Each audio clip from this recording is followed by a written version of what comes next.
Pardon me. Oh, it was already on. We'll go ahead and reconvene to open session. So can we have the report out of closed session from District Counsel Hanley? Yes, no reportable action. There was direction given, but any action will be taken at a future open session item. Okay, thank you. Okay, we'll move on to item 7A, resolution of the Board of Directors taking action in regard to the clerical error by the County of San Luis Obispo election officials concerning Christine Womack's membership and term on the Board of Directors of the Los Osos Community Service District. Roy, this is yours. Yes. Does Christine need to recuse herself? Yes. No, because you don't, under these circumstances, no, you have to sit in the audience. You don't have to physically leave. You just can't be up here. No, she doesn't have to leave the room when she's allowed to participate as a member of the public.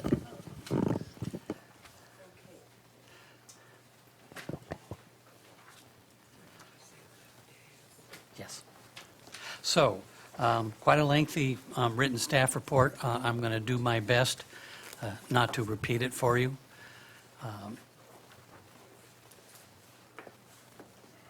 As with all staff reports, the staff report, at least from me, the staff report makes my recommendations.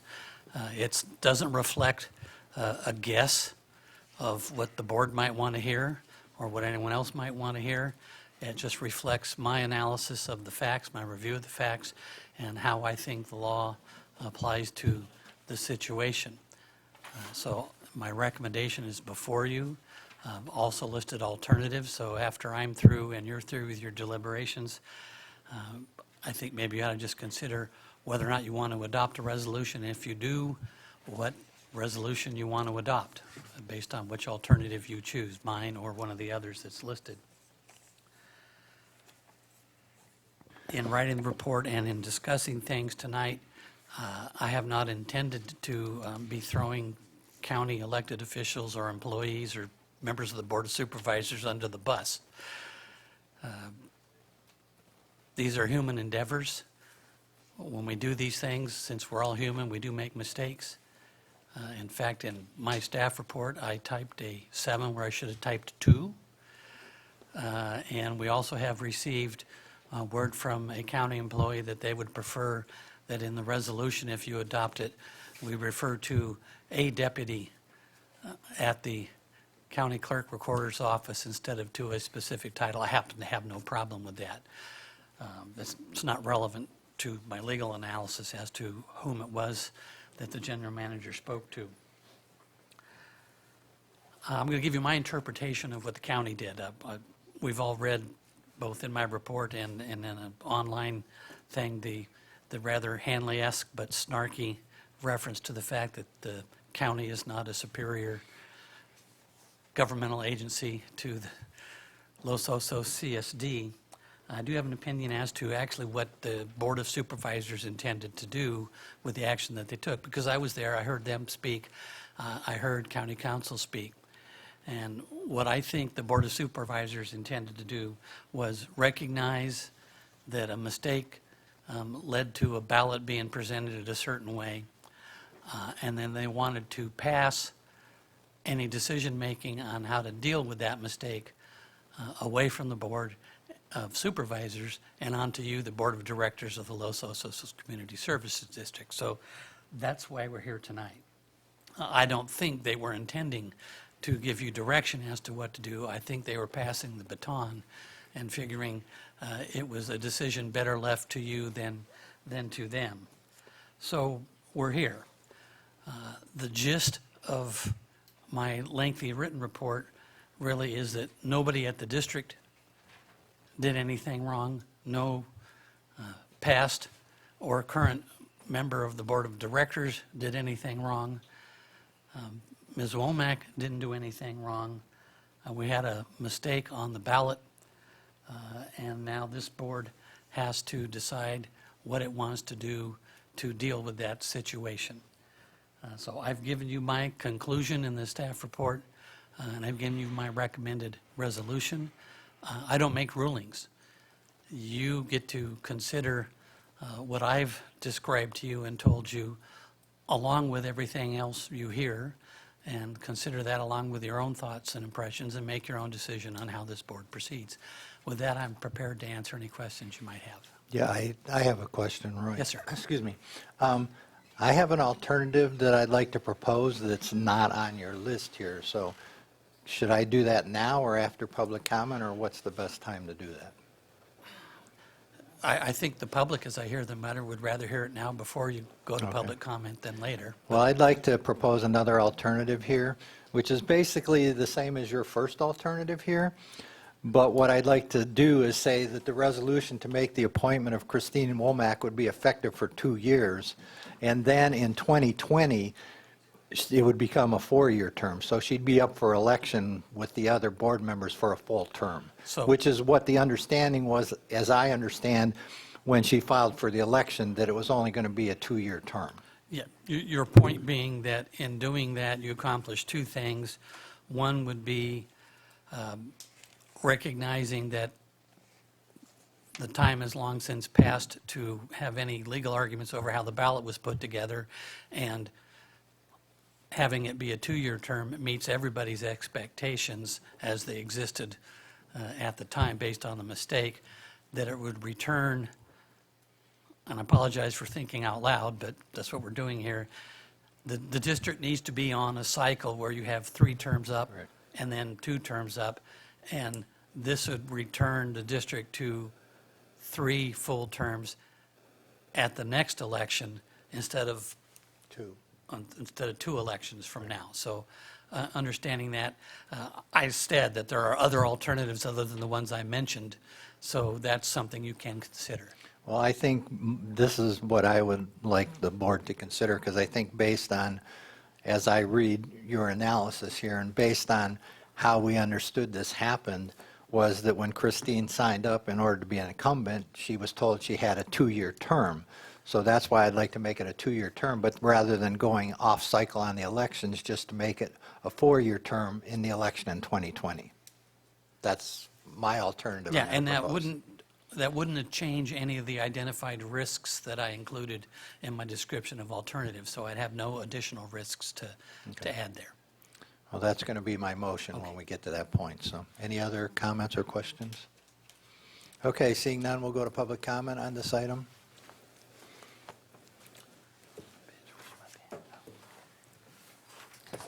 Julie Tacker, and hindsight being 2020, Roy said that no one did anything wrong. Well, clearly someone did something wrong. And I believe, because the error was caught here at the district, that your general manager should have spoken directly to Mr. Gong, not a deputy clerk, not the clerk, to Mr. Gong. And, you know, whatever it takes, stand on your head until you get his attention to rectify the mistake. That didn't happen, and there is a big mess here, and a lot of money has been spent on it. The county has only offered to pay for a special election. Marshall's remedy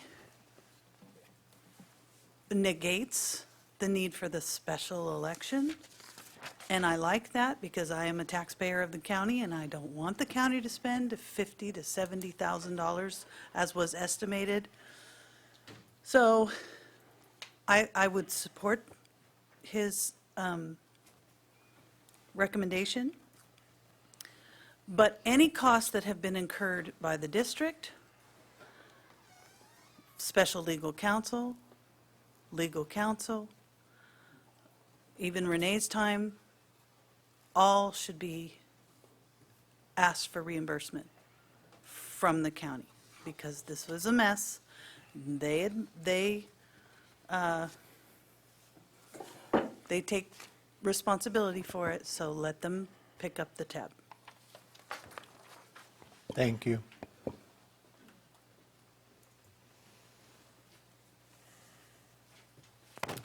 Hi, I'm Vita Miller. Yeah, I agree with everything Julie just said. And actually, before you made that motion, that actually was what I was going to say anyway. Marshall, I agree with your motion. I was going to say that I believe Christine believed that that's what she was going to be eligible for, the 2-year term, and I think it's the right thing to do. And so, yes, I definitely agree with that, and I do hope the county reimburses whatever costs were incurred. Thank you. Thank you.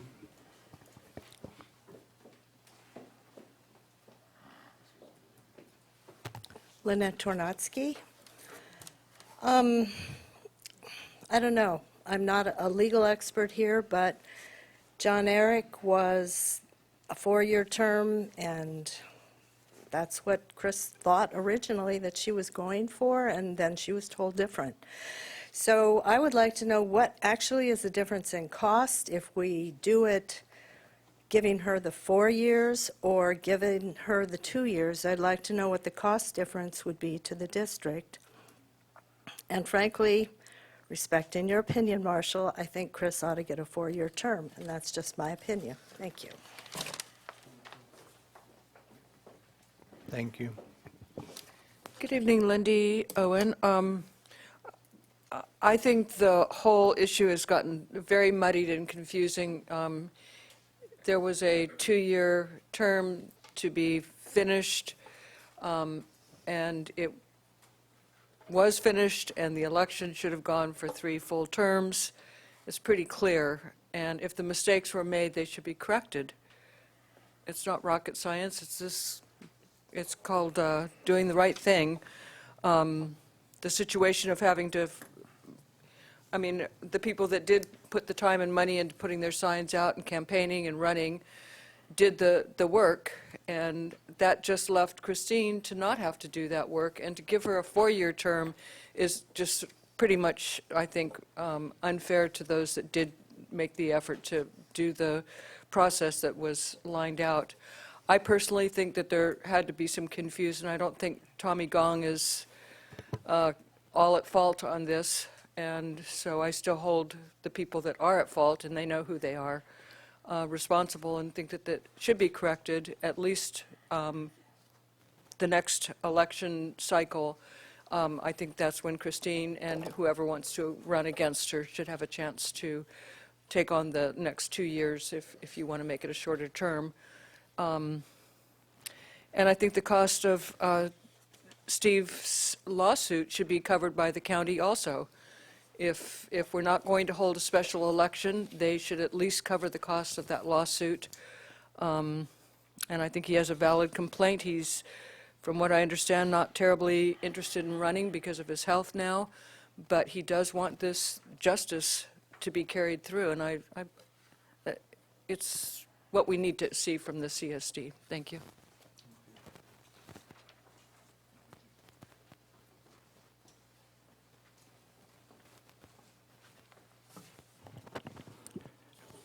Richard Margetson.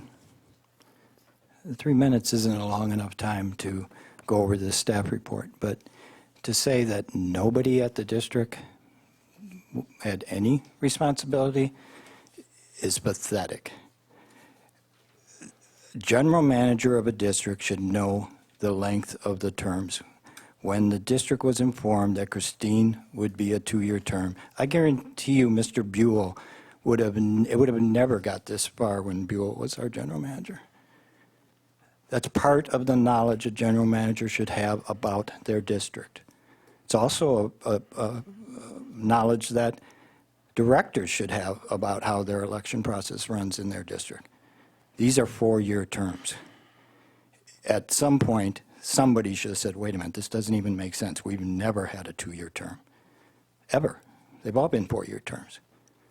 And if you accept the staff report and this motion at this point, you're putting somebody in a seat for 4 years and 7 months, or whatever number of months was her original appointment, without receiving 1 vote from the citizens of this community.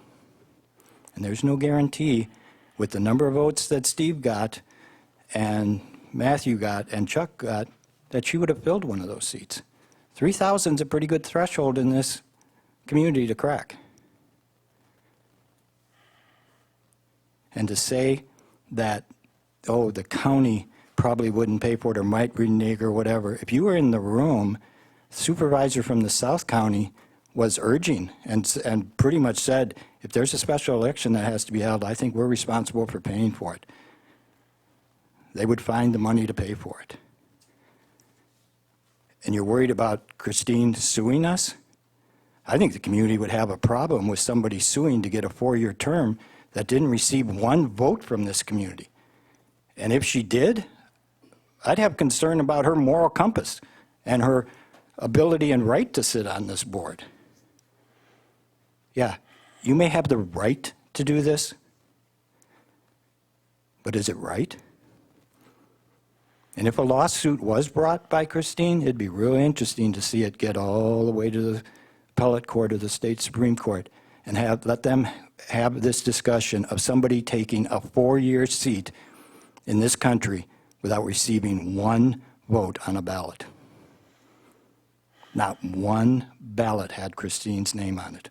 And you're talking about seating her in a community where decisions of impact are made and voted on by this district board. It's pathetic if you don't ask for a special election this November.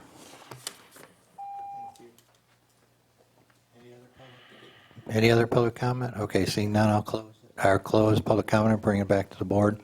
I think there was one question asked about the cost difference. It doesn't matter if it runs in, I mean, the elections are the elections. It's a regular election cycle, so there is no Right, cost difference. if the next election's at a general election, the cost would be the same. The special election would be only increased cost. Right. So I'm going to go ahead and make my motion, which was that we continue to have Christine sit for 2 additional years, and then at that time, she'd be up for a 4-year term, or that seat, pardon me, would be up for a 4-year term. So that's my motion. But before I ask for a second, I would like to, and I appreciate that Steve is not feeling well, but I would like to express my appreciation to Steve for all of his services to the community, because I know that he did serve on a lot of committees, and he was very, very active in a lot of things.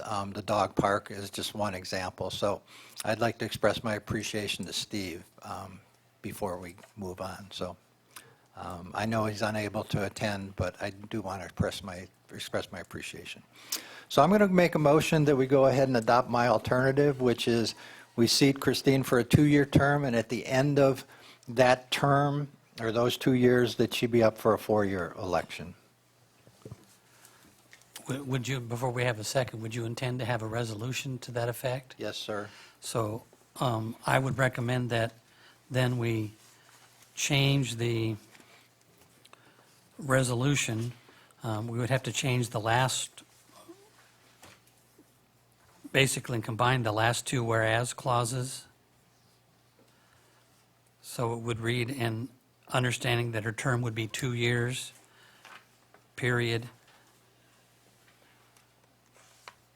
And then go on to the Board of Supervisors rescinding, but have that all be one whereas clause.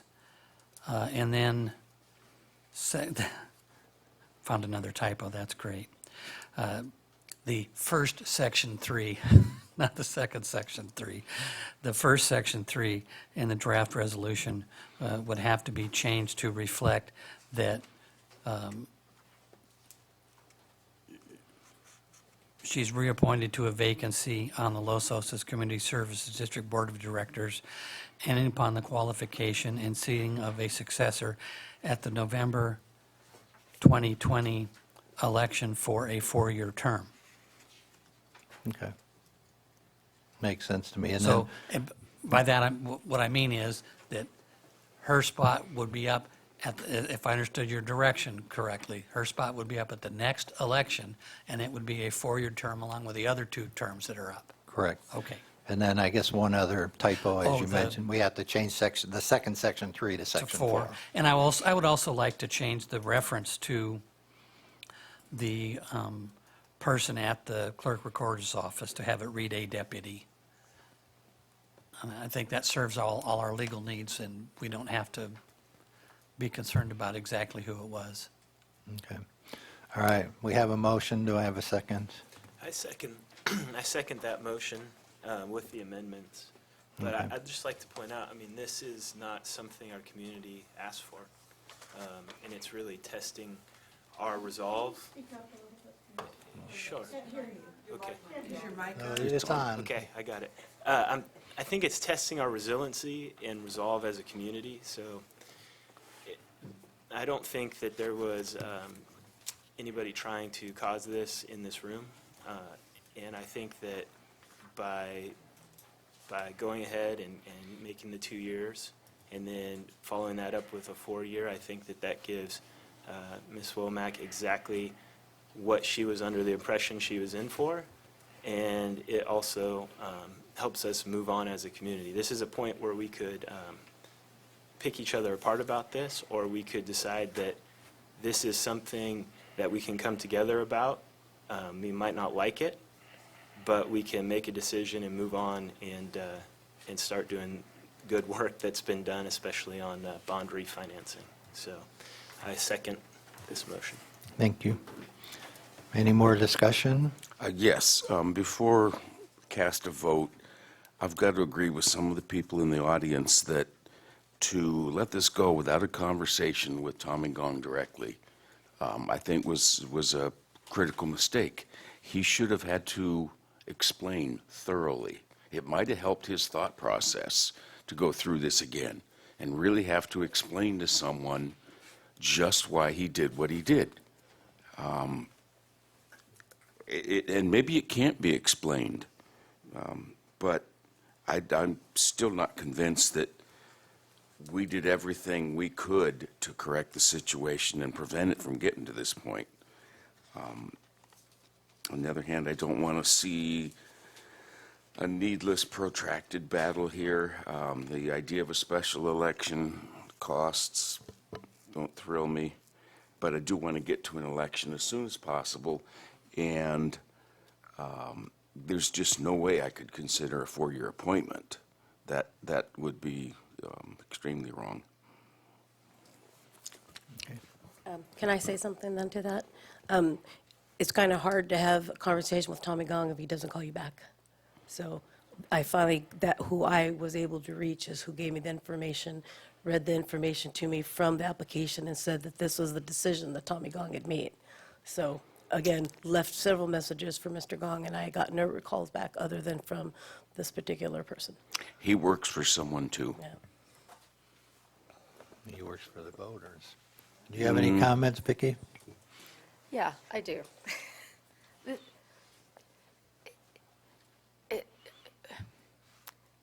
It took Mr. Gong 2 weeks after the election to contact us.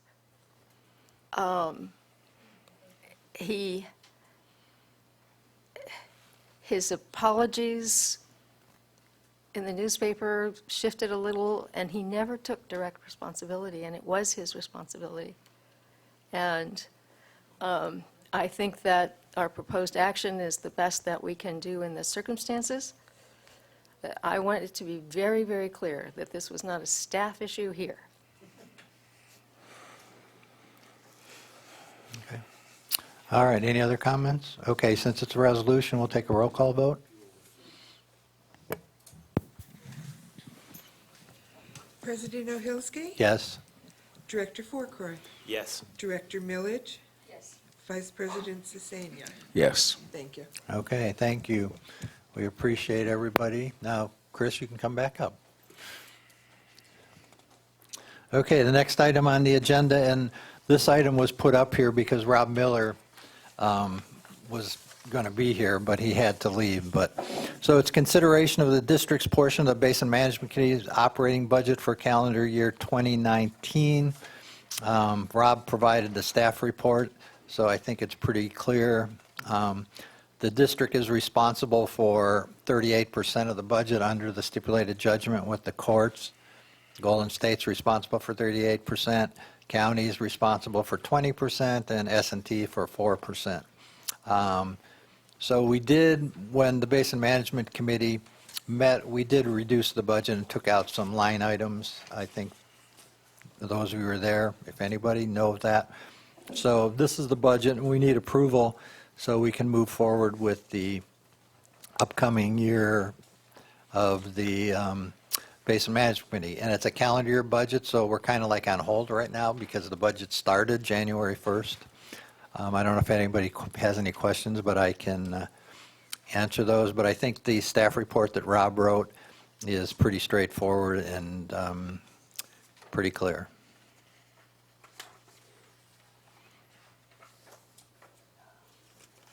Questions? Okay, anybody have any comments on the Basin Management Committee budget? Okay, seeing none, we'll close public comment and bring it back.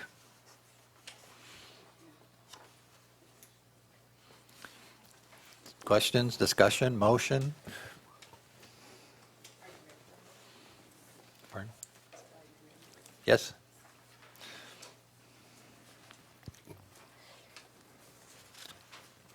Then I move that the board approve the district's portion of the Basin Management Committee budget with respect to the cost anticipated in fiscal year 2018-2019 in the amount of $33,288 and direct staff to include funding in the draft 2019-2020 budget in the amount of $22,458 for the Basin Management expenses through calendar year 2019. Have a motion, do we have a second? I'll second that. Any more discussion? We don't need a roll call, do we? All in favor? Aye. Aye. Anybody opposed? Okay, seeing none, then we have public comment for items not on the agenda.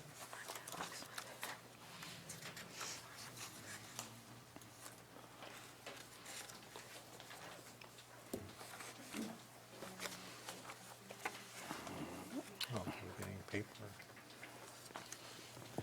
Good evening, I'm Julie Tacker, and I wanted to speak to the recent decision that your board made to settle a lawsuit with Jason Zatt. Jason Zatt was a utility compliance technician with the district, Technician 2, with the district for about 4 years. And in his initial complaint, his attorney suggests that Margaret Faulkner, who was an employee of the district for 14 years and was Mr. Zatt's supervisor, her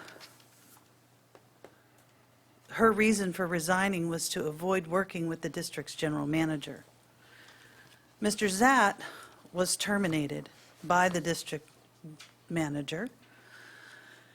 And while he may or may not have been a good fit for the district, there are ways in which you let someone go.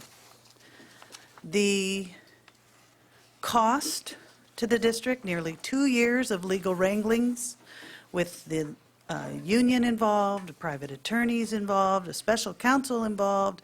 On this warrant packet alone, nearly $94,000 is coming out of the water fund. You might talk about that at some point.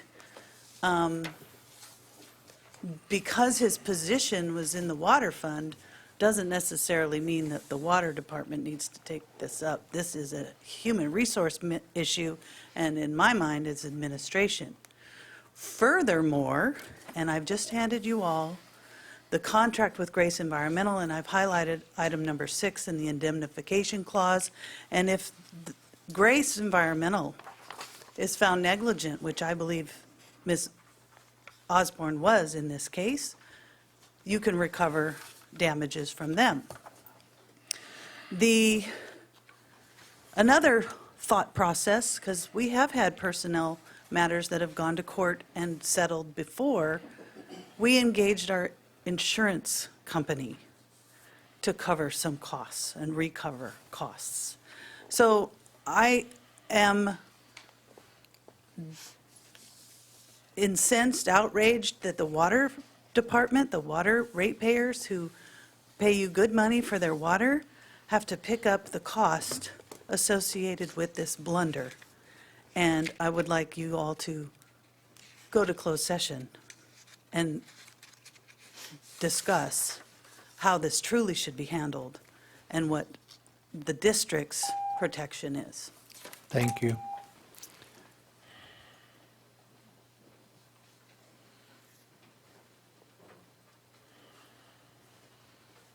I'm Vita Miller. I didn't consider this part of the first item on the agenda, so I just want to say now that I wanted to thank Steve.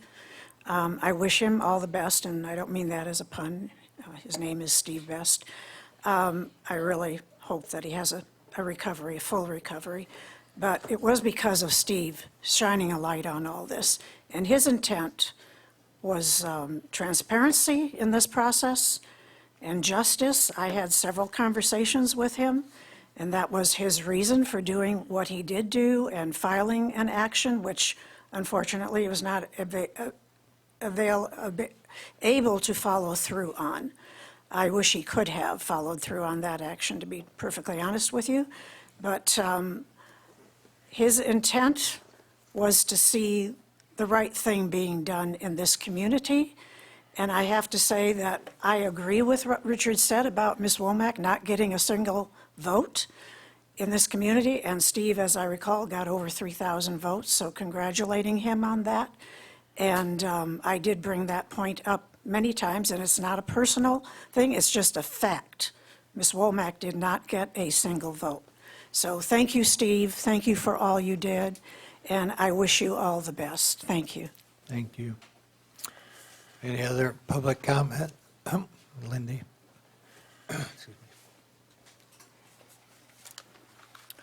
Lindy Owen again.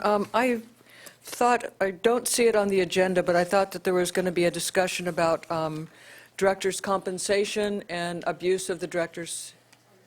It's on. Oh. Anyway, then I'll save my comment till then.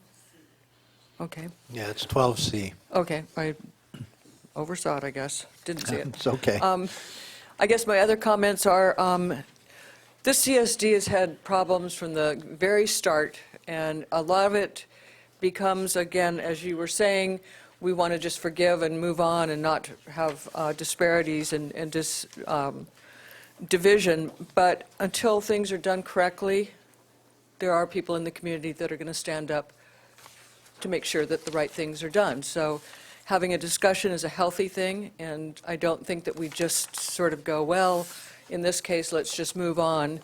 And I believe we are in the midst of having a good discussion. I really like Christine. It's the process, and I think the damage that was done to Steve Best for not honoring that he actually came in with a third highest amount of votes, and that his lawsuit should be respected and looked at. So, again, we don't come here for any personal gain. It's just for our community. So, thank you. Thank you.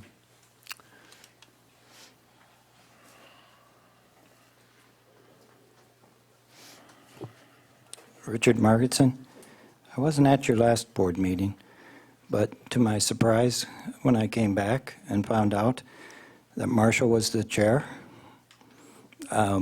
Matthew, this community is going to heal and come together.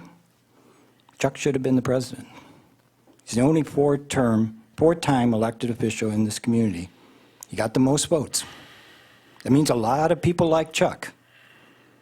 And to turn around and play the game of, oh, we're going to go back to the old system. Marshall, you stood in that parking lot with Chuck and I before the election, and when we were talking about the election, you said to him, are you ready to be president? I was there. I witnessed it. So why isn't Chuck president? Because you threw him the bone of being vice president, that maybe next year he becomes president? You can change the rules next year. Somebody can make a motion, and Christine could be chair next year and get the 3 votes. Chuck should be sitting in that seat. You want to heal the community? You got to go with what the community wants. Chuck got the most votes. 4-time elected official in this community. Stopped a sewer. was hated for that. And loved, I'm saying, but hated by the other side. And they still voting for him.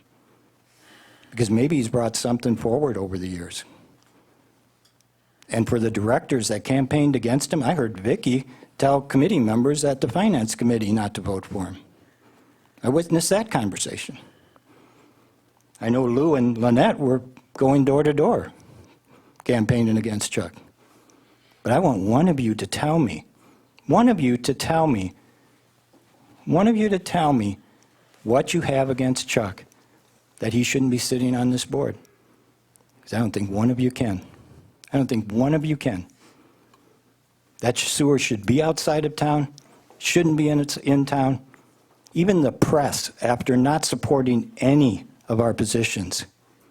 Neil Farrell wrote an article a few years ago after visiting, taking the tour of the plant, and said, you know, I made a mistake. That plant shouldn't have been in the middle of town. Sure would have been nice to have had his support back then when we were fighting the sewer and putting 900 signs around town. Sitting at meetings till 4 in the morning, wearing down directors hoping they'd go away, but they didn't. This community eventually decided they wanted that plant out of town. Chuck was instrumental in that. He's been instrumental in a lot of things in this community that have been positive, and he should be sitting in that seat. It was the right thing to do. Okay. Any other public comment? Lynette Tornotsky. I did not go door to door speaking against Chuck. That is just a lie. Thank you. You? Oh.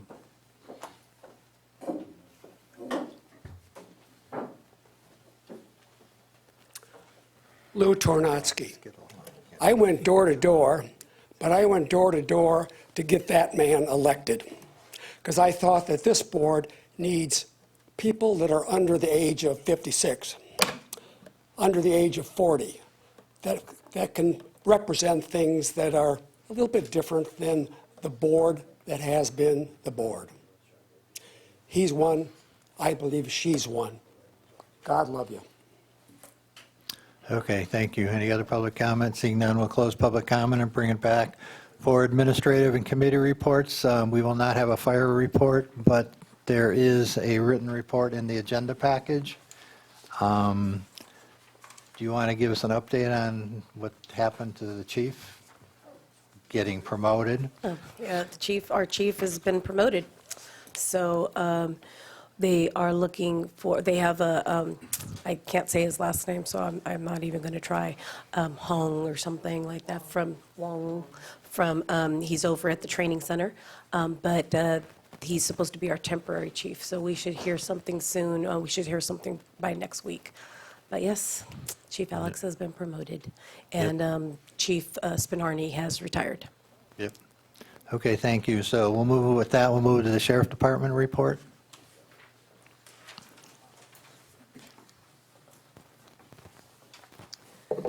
Good evening, Michael Manueli, Coast Station Commander. Tonight I have the stats for January 2019. Los Osos had 517 calls for service compared to 613 the previous year. That is down approximately 15%. From those calls for service, there were 94 reports generated.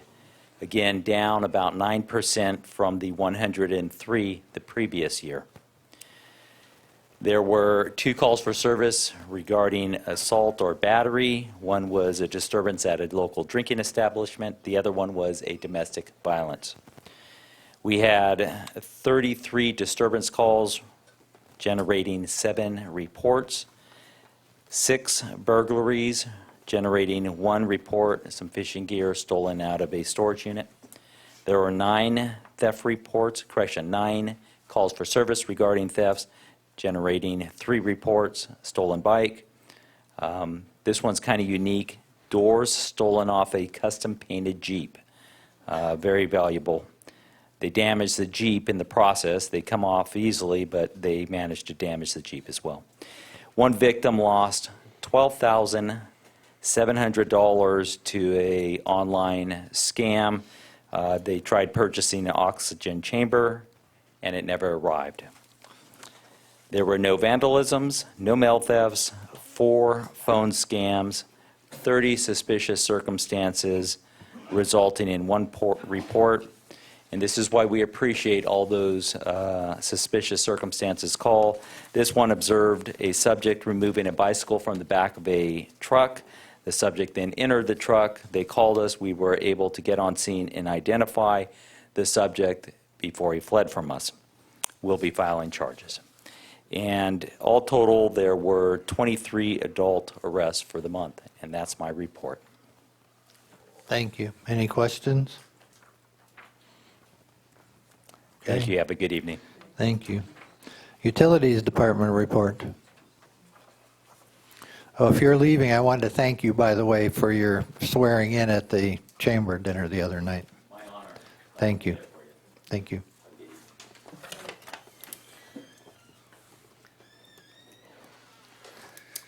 Good evening, Mr. President, Board of Directors, citizens of the Los Osos community. My name is Jose Acosta. I'm your Utility Services Manager for the Los Osos CSD. Tonight I'll be presenting the Utility Department report for December 2018. We'll start off with the water production figures.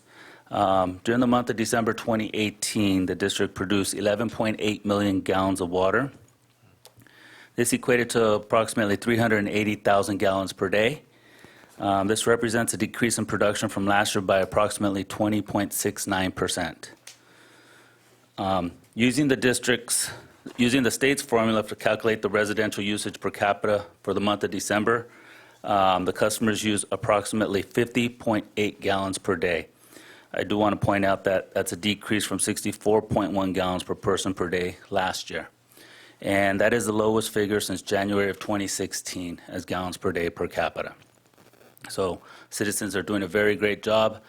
I continually point this out because I think it's something that the community should be very proud of and something positive to point out for everyone. I also attached at the back of the report this month is a chart showing the gallons per day per capita. It was recommended at the UAC, which is a great recommendation, so that way the citizens can see the history of their usage as well. So that's also attached back there. The production and runtime hours by Wellside is also located. As you can see, each Wellside had a decrease in usage from the previous year, as well as the runtime in hours. Moving on to water billing information. The residents were billed for approximately 14.2 million gallons of water usage from the period of October 9th through December 12th. This generated a revenue of approximately $260,000. Next, we'll discuss the utility department operations and maintenance tasks and maintenance that were performed for the month of December as well. They conducted their facilities tour for Cuesta College water distribution class. Cuesta offers a class for anyone who's interested in learning more about water distribution. So once a year they come out and we give them a tour of our facilities. Our water resource crew leader gives them a tour, explains hydraulics, explains wells, explains all the stuff they're learning in the class so that they could see it firsthand and not just reading it in a text. They were troubleshooting and completed repairs and adjustments for the ion exchange unit. Collected and submitted sampling for the Bay Ridge collection facility, which we'll discuss later as well. Continue the residential meter changeout program. Performed some service line repairs at a couple addresses, and responded to a call out for overflow at a 10th Street reservoir. There was an issue with the clay valve at that location. They troubleshot it and made the repairs required. At our drainage facilities, we've completed installation of a pump and upgrades at 16th Street Drainage Facility. The contractor has completed the installation of new control panels at Don and Mitchell and Bay Ridge Drainage Facilities. And we've performed generator and pump tests at Don and Mitchell Drainage Facilities. Next is the rainfall totals. As you could see, from April through December, we've had approximately 6.11 inches of rain, and I'm sure that number is probably almost doubled since then with the rain we've received these last few weeks. That concludes my report. Do I have any questions from the board? Thank you. I do. Yes, sir. Just real quick. I know you're doing those upgrades at the drainage stations. So how's that been going for you with all the rain that's been going on? Because you got to be like pumping, and then real quick go work on it. I'm not sure. Great question. As I pointed out last month, at 16th Street, just an example, we have some customers that they work at the liquor store next door, and we were in there grabbing something for lunch, and they said, hey, I just want to let you guys know we're very excited about the pump you replaced at 16th Street. It's much quieter, and it's doing a better job than the past has. At 8th Street, when I first got here, I heard the horror stories about people out there on canoes at some points of the year down on 8th Street in Elmoro, and that pump station has been working very well. The panels at Don and Mitchell and Bay Ridge, those are upgrades for electrical components that had electrical components from the 60s in there still. So we upgraded those electrical components, and we're bringing our panels updated to be able to bring up a new SCADA and incorporate them into a new age SCADA. Good. Yeah, well, I'd just like to, thank our crews for, I know they've been busy in the last month, 2 months now, and they're doing a great job. So And thank you. I appreciate that, and I invite everyone to come to the UAC meetings because we do discuss this a lot in detail. There's some great questions and stuff discussed there as well. Thank you. Chuck, did you have a question? Oh, okay. All right, we'll move on to the general manager's report then. Hello, good evening. Admin, Water, and Fire have been working on the mid-year budget adjustments. On the Parks, Recreation, Finance, and Utility Advisory Committees reviewed the document at their December and January meetings and provided staff with their suggested amendments. This item had final review from Finance, and any additional comments will be brought to the board's attention during Finance Committee update, which Marshall and I can do. This item is under consent agenda item 11E. Staff's been working with the ad hoc committee on the refinancing of the wastewater bonds. We've been signing a lot of paperwork and reading a lot of reports, so, yeah. And staff's been moving the offices, so we're done. We're already in Suite 110, so if you have payments, please make sure to go to Suite 110. The water conservation campaign, since this, I've already picked up the entry forms from Monarch Grove and Baywood Elementary. Board's been reviewing them. We still have to have Golden State review and the Chamber review the forms. So that way we can have something prepared for winner's list for the Business Expo for the Chamber's putting on March 14th. I do have Tony here, so if there's, I know some changes happened since the last time I wrote this report. So the middle school, this quarter, they're not doing video production. So we're not going to have any videos available for contests for this March Business Expo. But they do have it in their last quarter, and it sounded like they do want to do something during that time. So we would get, if everybody's still okay, Tony and I felt that it would still be okay to receive these videos. We could still use them. We would have them by June.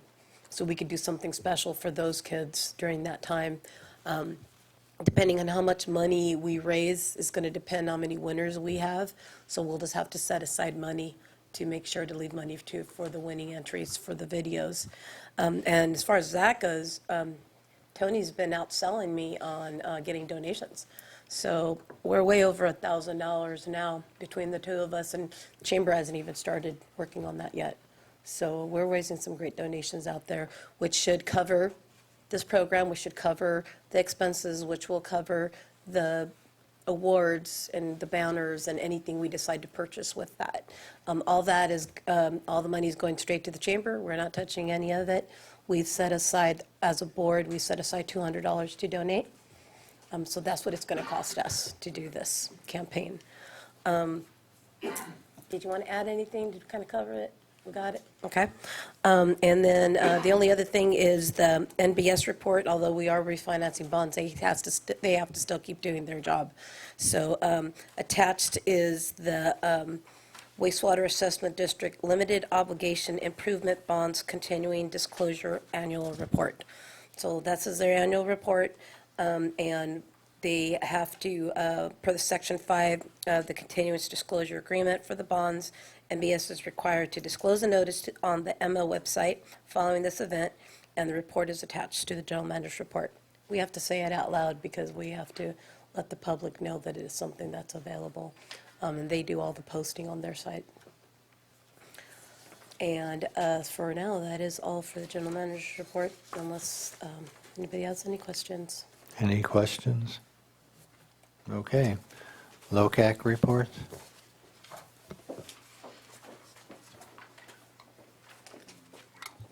Good evening.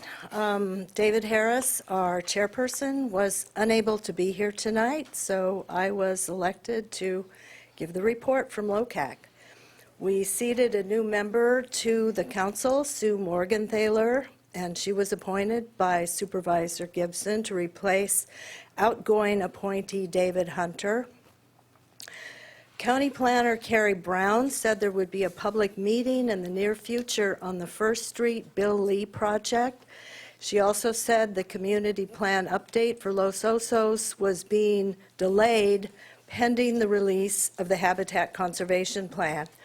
So if you're interested in the First Street project, get your pencils ready. I'll give you the information about that meeting at the end of this report. Supervisor Gibson introduced his new legislative assistant, Blake Fixler, and he is replacing retiring Sherry McKee. Our consent agenda was comprised of 3 cannabis projects and 1 home construction project, and they went through with support without discussion. Our regular agenda had 1 vacation rental item on it, which, as they all do, drew a large number of speakers, most of whom were people in opposition to the project. The applicant was there and presented her story, which was a very sympathetic story. But LOCAC had put together some rules on vacation rentals, which has yet to be vetted through the county. And because this vacation rental didn't agree with the guidelines, there was a vote on it, and so there was no support. The vote was denied 9-2 votes to support this vacation rental. The minutes and the audio recording of the meeting can be found on our website, locac.info. And if you are interested in attending the public meeting to discuss the First Street project, that's from Santa Maria to the Bay. It's a very short block. The meeting will take place on Wednesday, February 13th, 2019, at 4:30 in the afternoon. The location is First Street, outside, at the rear of the Back Bay Inn. The draft agenda is access to the bay, pedestrian accessibility along First Street to the Baywood Pier, and Second Street, vehicular accessibility, parking configuration, potential surfacing of First Street, and landscape plantings, and that's what will be on the agenda. So everybody in the public is invited to attend, and that's my report. Any questions from the board? Any questions? Okay, moving on. Excuse me. Next item on the agenda is the Chamber of Commerce report, which is my report. What can I say? I'm sorry. So I just wanted to, we did have, well, the Chamber had their annual Community Awards dinner and installation last month. It was at South Bay Community Center. I think we had over 80 people in attendance. It was catered by Martine's Restaurant. Everybody seemed to enjoy the food. Rick Robinette from Los Osos Middle School was the master of ceremonies. He was standing in for Bob Wacker because Bob Wacker did the San Luis Obispo Chamber of Commerce Award installation dinner the following day in San Luis Obispo, and he said he couldn't do them back to back, so I don't know.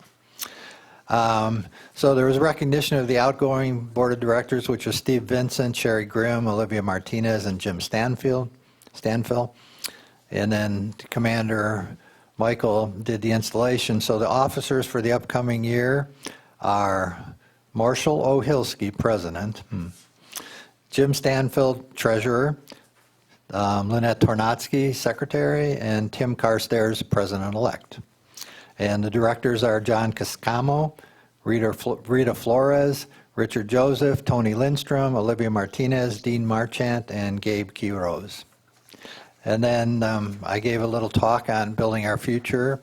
I'm not publicizing the paper, but if you look at the Chamber of Commerce website, my talk is on there. Stressing shopping local and doing everything local was the stress of my talk, and that's what my agenda is for the upcoming year. And then we had, last but not least, the presentation of the awards. So first presentation was for Business of the Year, which was Kreiser Construction. And then second presentation was the 2018 Volunteer of the Year, Ed Gelb. And last, and certainly not least, was the Citizen of the Year Award, which was Linda Quisenberry. So it was a very, very good event, I thought. And so that's an update on that, what happened. And then the upcoming thing, we're not going to have a mixer in February, but upcoming event is the Business Expo, which is at the South Bay Community Center on March 14th. And that's all I have for that report until I get to my next report. Okay, now you can get up. I know you thought Steve wasn't here, so you were next. I know. Thank you. Tom Wright, the coordinator of the Los Osos Focus Group of the Fire Safe Council. Our next meeting is next Monday, right here in this very room at 10 a.m., and everyone is welcome. We hope to have an introduction with the new county parks person. We'll be working in the Monarch Grove area, and that's county land, and he's all for us going in and doing some hazard fuel reduction in that area. We're waiting to work with our new fire chief or the interim chief. I have a email in to the new assistant chief ranger, so hopefully we'll get a name that we can pronounce and get him involved in Los Osos. There's a CERT meeting for those in the community emergency response team arena. Tuesday, February 19th at the Morro Bay Fire Station at 6:30 p.m. in the evening. You're all welcome to that. And that's all I have. Any questions? Thank you. Yep, thank you. Okay, the ad hoc committee update regarding bond refinancing. I think Chris and I were on that committee, as everybody knows. Just to give you a quick update on that, we did make it over the finish line in time. So just to give you an overview, when we first came to the board with the presentation, the preliminary results that we had based on the bond refinancing, and that was based on the assumption of a BBB rating. And what it was going to be was, the savings, the cash flow savings was going to be $1.371 million. And that's what it was going to be back when we came on 110. There was a lot of work done over that next few weeks. The bond rating actually got increased to an A-. Working diligently, Christine, Renee, ourselves, and all of the consultants that we had. So we got a A- bond rating, and then our preliminary pricing was going to be 1.9 million savings. And then we had a call the day before we were going to actually finalize the bond rating, or pardon me, the bond pricing. We were all on the phone saying, hope that nothing happens overnight because they get locked in the morning. And it came in, we were basically at the best point we could have possibly been. So the total cash flow savings worked out to be $2,003,020, which based on their net present value, NPV savings percent, it worked out to be a 15.33% savings. So I want to thank Chris for all her work on this because we couldn't have done it without her, Renee, and all of the people that worked with us on this particular item, including Roy. So The savings again is 2003020. So that's what it worked out to be. Do you have anything to add, Chris? So that's for 4,188 properties. So it's around $474 savings per property, on average. Okay, thank you. So now we'll move on to standing committee local appointments list. That's a list that's just in the agenda. We're missing Utility Advisory Committee. Oh, I'm sorry, I and missed you. Finance. I missed finance, my own, so. I'm sorry, we'll go to utility advisory. Thank you for pointing that out. Okay. Yeah, we met our usual third Wednesday of last month and went over all of the work that the crews have been doing. You'll see a couple items later in the general action items that we spent the majority of our time talking about, and that would be the decreasing costs of the septic tank decommissioning at Bay Ridge Estates and the changes to the water yard building that we've been wanting. If you remembered our last board meeting, we passed a resolution even talking about building to state fire codes instead of local county fire codes. And after some discussion, I went in and talked to Jose, and we've decided that maybe we should bring it back to the board and take a different look at this whole picture. And I didn't remember the ADA compliance being a part of that, but I guess that's another of the county's hooks in us. One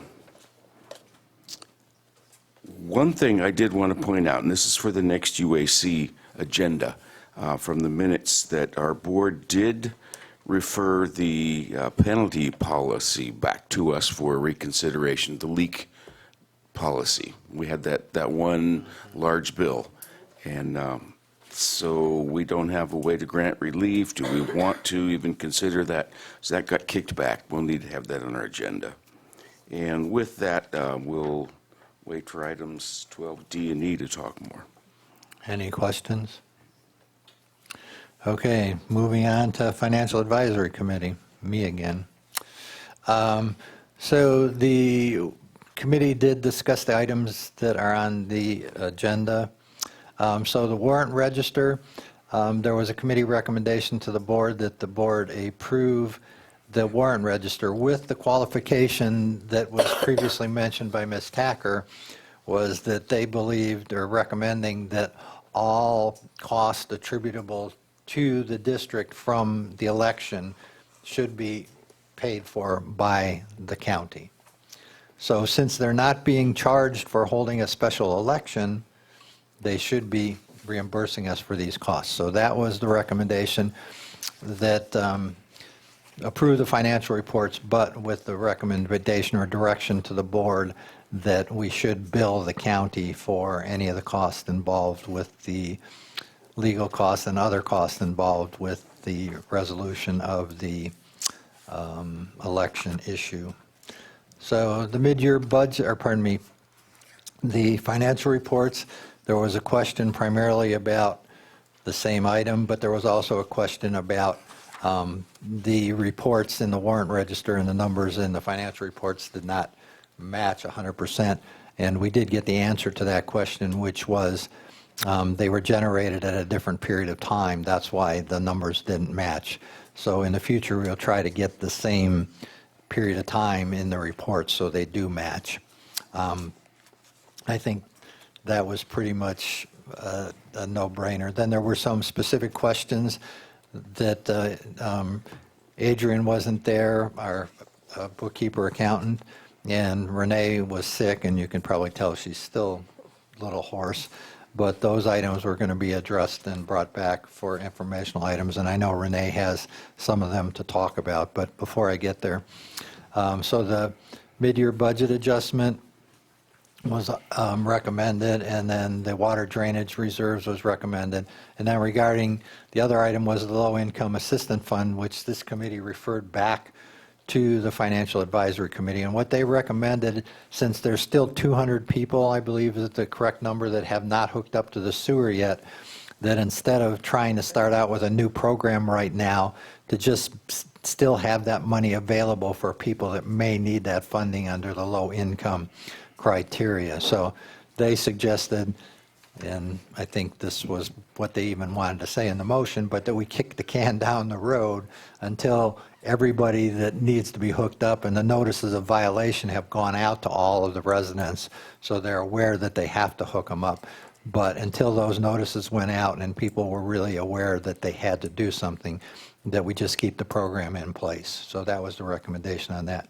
Renee, if you want to speak to any of those questions, go ahead. Some of the other questions that were, Ms. Tacker had a question about we had 2 NBS invoices in there, and she just wanted to make sure that none of them were related to the bond financing, and they're not. The other report is just a little bit more, the other invoice was just a little bit more because there was some additional work that NBS had to do on one of the property owners, and that's the only reason that amount was different, because the amounts are usually the same, and I know that's probably what caught your attention. Let's see. And there was a question about fire's budget.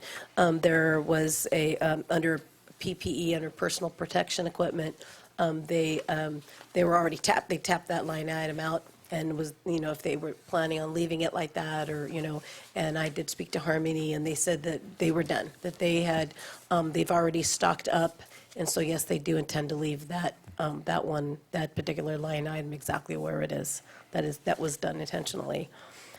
And I left and so Adrian's message, I just wanted to read it to you guys so that you guys could understand about the difference in reports. And this is the problem, this is something that Ms. Kudart and I always bring up to you guys, is that, trying to get you guys a board packet on time ahead of, within those 5 days, we have to do reports based on other people's reports. And if somebody else changes their report after our reports are already in, then it kind of messes everybody else's reports up.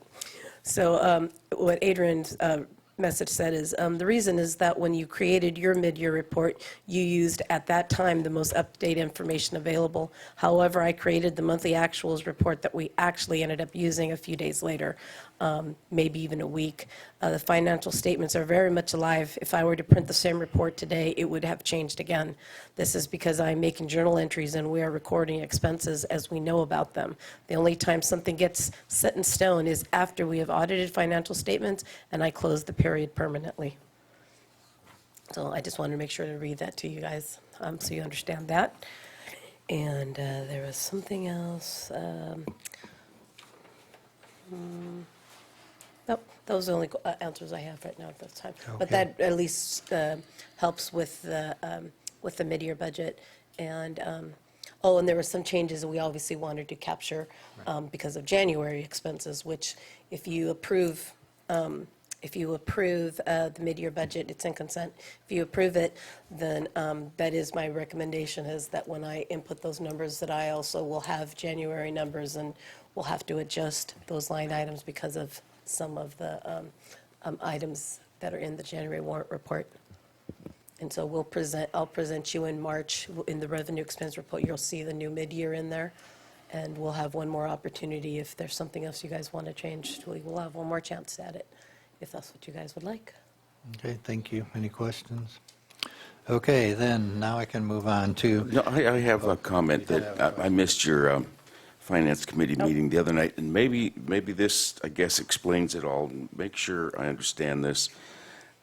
So the fact that we have different totals for the same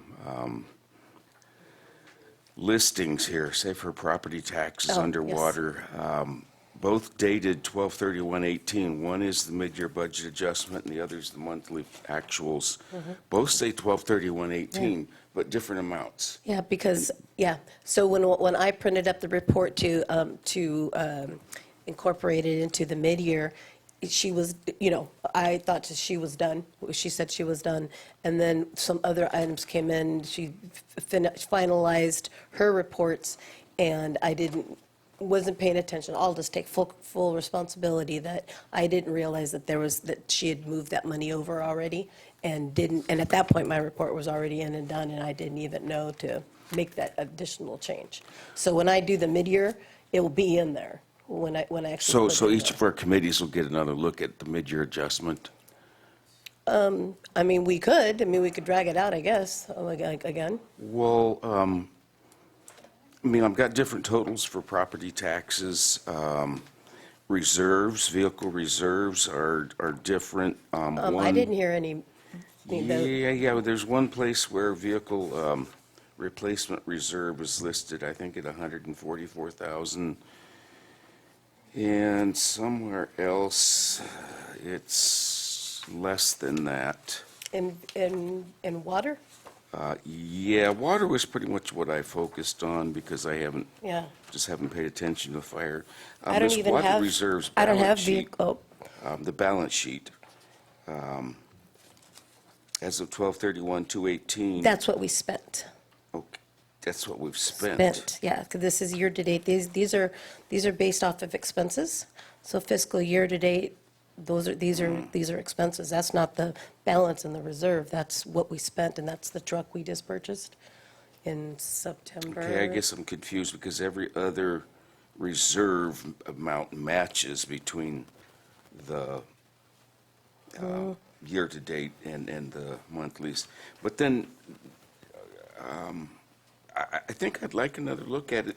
I don't know how I missed this before, and that would be the mid-year budget adjustment, water, item 7326, legal services. Year-to-date, we've spent 22,497. We had 11,000 budgeted, and there's no adjustment mid-year. Yeah, and that was what I was just, the item that I was just talking about with Marshall, is that we have to make several adjustments because of January expenses. No, I mean, that's completely up to you guys. If you guys want to, Does the another one. 22,497 include January expenses, no, even it though it says doesn't. 12? It doesn't. Yeah, so that's what I mean, is like that's what I just asked for, is to be able to make those adjustments that were pointed Okay. out.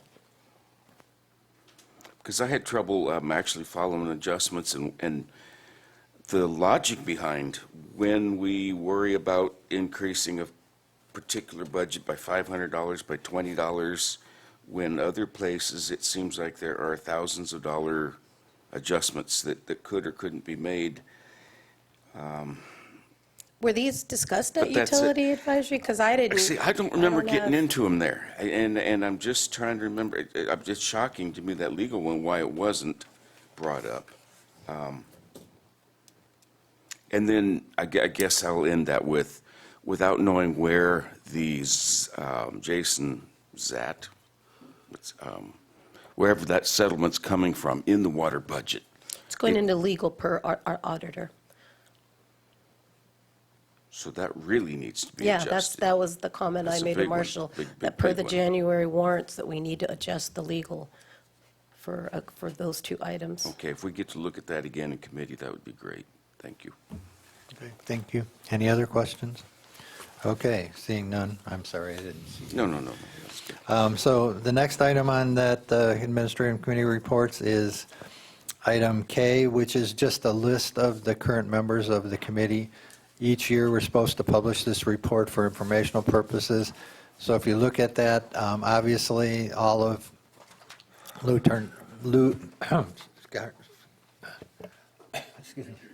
all of Lou's appointees are gone, and then there's one vacancy for Director Womack under the Utility Advisory Committee.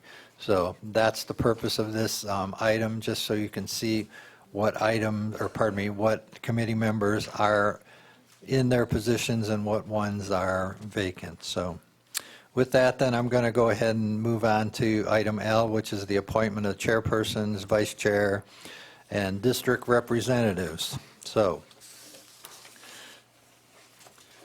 without further ado, Financial Advisory Committee, I'm going to appoint myself as the chair and Chris as the vice chair. No surprises there. Utility Advisory, Chuck as the chair, and then Matthew as the vice chair. ESAC, Vicky as the chair, and then Chuck as the vice chair. Parks and Recreation, Matthew as the chair, and then Chris as the vice chair. So, Basin Management Committee, I'm going to keep myself on there since I just got reelected as the chair. And then Chuck, you want to continue as the vice, or pardon me, my alternate? Yes.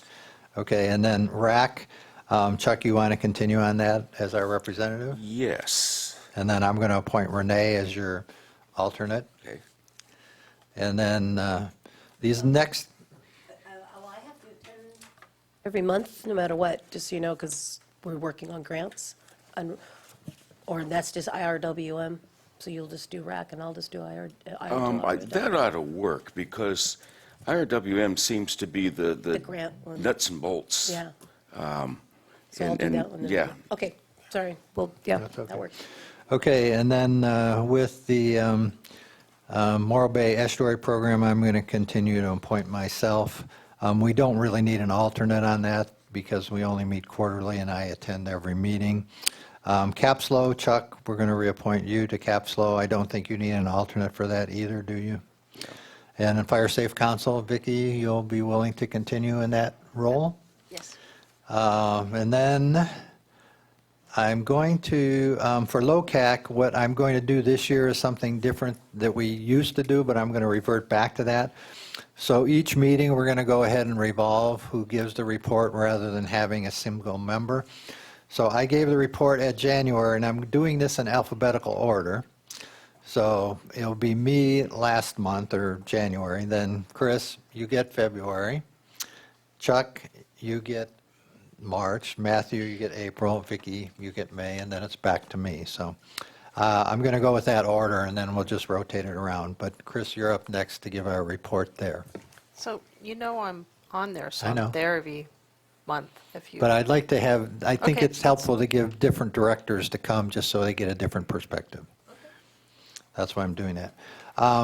So a couple other things, and I talked to Matthew the other day, and he jogged my mind, and I know you don't know this, Matthew, so brace yourself.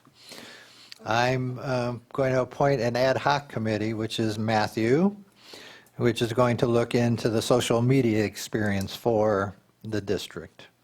Because I think, as was mentioned by Lou, having somebody younger and somebody that has the social media skills may be helpful. So I'm appointing you to an ad hoc committee to look into the social media.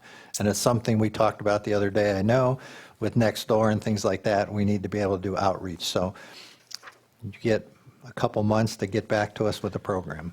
Okay, so you mean social media and just getting, and that can be getting, Could be Nextdoor, Messages out, right. however we do it, yeah, okay. exactly. I'm on board with that. I figured you were, since you brought the subject up Yeah. with me. But I didn't talk to you about it before, so. Perfect. So, At some point, I would like to talk about the bond refinancing Oh. and just a possible press release or some way to let the community know Okay. of what I see. I think everybody here sees as a giant win for everybody in Los Osos. I kind of forgot to talk about that. I was caught up Okay. in the moment, but I'm sorry. But it's kind of goes along with what you were just talking about. so. Right, okay. Yeah, I think it'd be helpful to get something out.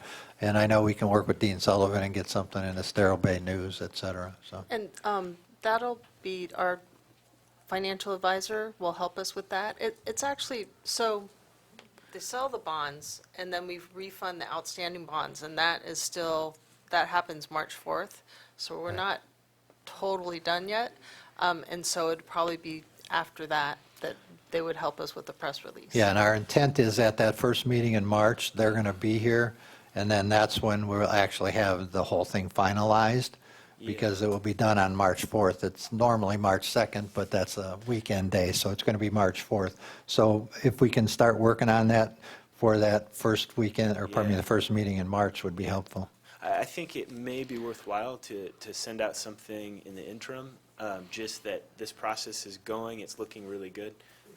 The feedback I'm getting from the community is a blank stare. You're doing what? We have no idea. And I think this is a really positive thing that we should help move along, besides wait till Well, the I last brought minute. it up. I told them it was important to us as a community to have, be able to spread good news. But they kind of recommended not jumping the gun and waiting for it to be finalized. And I think it probably, March 7th will be here pretty quick. they'll be here to, when all the results are finalized and give a report again on our actual results, and it's probably at that point, but yes, I'm Okay. also anxious to Yeah, tell yeah. everybody. Well, I just want to make sure that property owners in the town and ratepayers understand that something is happening here. I know that they can come to this meeting and read the agenda, but I think there's kind of a lack of knowledge right now. Well, I think you and Chris can work together on that, so how does that sound? Perfect. Okay, so one last thing on my appointments here. So for next meeting, the chairs of these standing committees, we need to have your work programs because they have to be approved by the board. So I'm asking Ann right now to send all the chairs, the work programs that were approved for last year and any amendments to those work programs to the various chairs. And then we'll need to have your guys' comment back from your committee as soon as we can. So we can make sure that, because under our bylaws, the work programs have to be approved by the board, and then the committees just implement them, for lack of a better term. So, and if you have any questions about that, I can work with you on that. Okay? All right. So moving on to that, then we get Director Croy's appointments to the District Advisory Committee and Chris's. Do you want to go first, Chris? You have a vacancy on UAC. Yeah, I'm still working on that. Okay. I have a couple ideas out, and I also want to mention Joyce Witt wants to step down. Oh. So we need to find another finance person. Oh, and I was wondering if Whose Matthew- appointee is Joyce Witz? Vicky's. Oh, okay. So you guys will have to work on that then. Okay. But I was wondering if Matthew wanted to take Andrea Luker for Parks and Rec, and I would, because I don't think there's anyone there from Baywood, and I would like to kind of see if I can, no? Yeah, I can't do that. I already have an appointee that I've worked with. Yeah, Andrea lives in Baywood. She lives right behind me. Oh, I meant from school, someone like a parent from Oh, the school. I'm sorry. Yeah. Okay, All all right. right. That Sorry. ship has sailed, I'm sorry. Okay. All right, Matthew, we're moving on to you for your appointments. Okay, well, I just wanted to first just say how much I appreciate all of the volunteers in Los Osos, which includes a lot of people in this room. It's what makes our community what it is, and we have so much input, which leads to all the discussions we're having here, which are good things. And so every one of these appointees has served prior, and they're going to keep serving. For Parks and Rec, I'd like to appoint Jennifer Ferrangi. For Emergency Services, Craig Baltimore. For Finance, Sherry Grimm. And Utilities, Ron Munns. I got a chance to sit down with each one of these people in the last few weeks and really have good discussions about our town, and there's a lot of history in a lot of these people, so there's a lot of history to talk about, and even more importantly, the future going forward. So I want to, again, thank all the volunteers, especially these four who've stepped up again to serve the community. Thank you. Thank you. Okay, so if you two guys have vacancies, you can discuss for next meeting. Okay, announcements of our district and community interest and reports on attendance, public meetings, training programs, conferences, and seminars. Okay. Yeah, I'll give you a little bit of the RAC meeting yesterday. It was actually pretty interesting to hear that people actually noticed things like, I think it was 11 of the 13 water districts in the county increased water usage last year. So I hope we're one of the two that didn't. I think it was on an annual basis. They weren't looking monthly, so I'm not sure where we stand, but people are actually watching that kind of thing. Here's a little bit of the agenda of that meeting, kind of what we looked at. There's a rain and reservoir report, a lot of the things that utilities goes through here. But under the future groundwater basin management efforts, I'd like to give them an update on Los Osos and what our basin management committee's been doing. And particularly, it'd be a little bit more than that, actually, because there was some interest in projects like our stormwater recapture. And there was a lot of discussion around that and the regulatory aspect of trying to put something like that together. And I think a lot of these people were maybe looking at a different project than we might be looking at, in that they were basically capturing and wanting to infiltrate, whereas we're looking at possibly cleaning up through the treatment plant and going to recharge. So I want to sit down and find out where that project's at, and maybe present that at the RAC, along with some of the challenges that we've had with the Basin Management Committee, the new well that we're wanting to drill, and some of the reaction that that's been getting. I also would like to talk to that group about something that I talked to the Basin Management Committee about, and that was the recycled water contracts. And we did get that. Hopefully we'll get that on the agenda for Basin Management Committee next month. I did talk to the reporter at the New Times, as I was told to do, and I think they're going to be following up with this story. She wants to talk to the farmers and talk to them about their side of the story and what kind of investments they've made and where that stands with them. So who knows, something may come out of that. Capsule meetings are pretty boring compared to that. But, you know, that whole new 4D Prado Center is open, and if you haven't been by there before, it's pretty incredible. It's a focus of all the needs that are out there for the needy people that we see all the time. There's a new one living across the street from me now, and it's sad to see. But Capslo's doing great things, and there's more public service announcements I'll be talking to Channel 20 about. And I'm glad that the outreach committee did not meet this week. That would have been one too many meetings. And that's it. Thank Can you. I ask a quick Sure. question about Capslo? I was approached about, from some bicyclists that were talking about a potential bike lane down LOVR, and they thought it was associated like with a Capslo, sorry, I've been working on capstone microturbines all day, Capslo committee or subcommittee. I wasn't sure about bikes. Was it? It was Slow cog. Yeah. The San Luis Obispo Council of Governments, they pretty much handle all of the transportation So I misunderstood that then. Okay. policy for that, yeah. Okay. So Basin Management Committee, we met, was a relatively quick meeting. We did our officers for calendar 2019.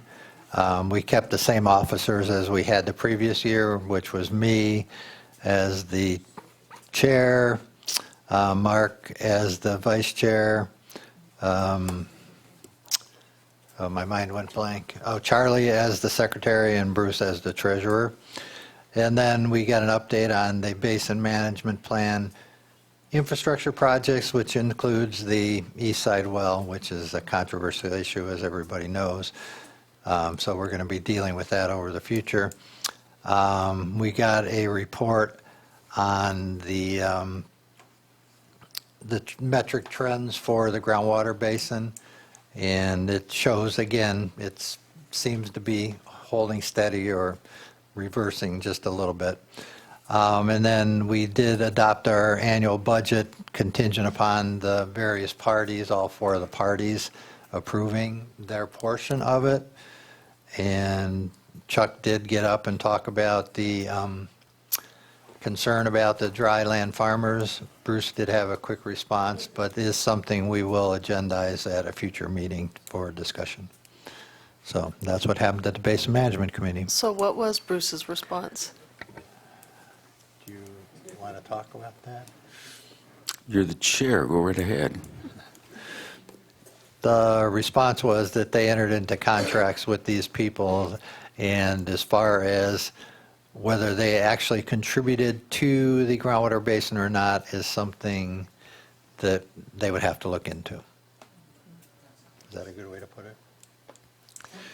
Okay, all right, thank you. All right, so then we'll take public comment. Well, first of all, does anybody want to pull any items on the consent agenda? I do want to make a clarification or direction on one item, but go ahead. Well, we should remove 11E. There's no reason to even have it on there.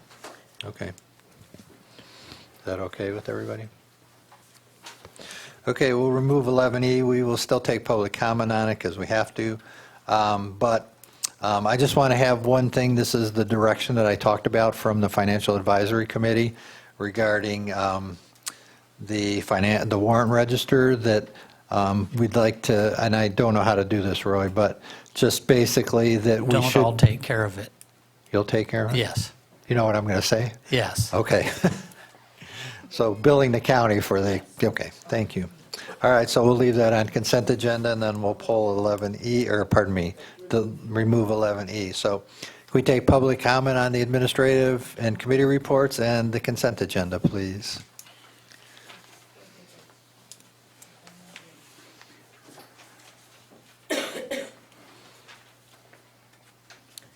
Lindy Owen, I wanted to, just a question for the general manager. I've been told that as of November, December, and January, there's not been any CSD meetings shown on Channel 20, questioning whether we've lost our contract or something has changed. Again, I hope that we're not going to produce more banners when we get to the conservation big to-do. And again, I think there should be some oversight on what kind of banners we choose. The simplest banners are just reminder banners, and I personally just, it's clutter to see the kids' drawings blown up. And, I mean, it's good for the kids, but it doesn't necessarily put the message out. So, again, I just, I have a better, I think there's a better design for getting messages out on banners than, I wanted to also, I'm very curious, I turned in an application for the utilities, and when was the cutoff for that? And today at 5 o'clock? And so I'm not sure, have you gotten any other applications? Because if you haven't, I'm questioning why that isn't filled with one application, considering that that's under your jurisdiction. And then I just wanted to go back, oh, that's about it for Thank you. now. Okay.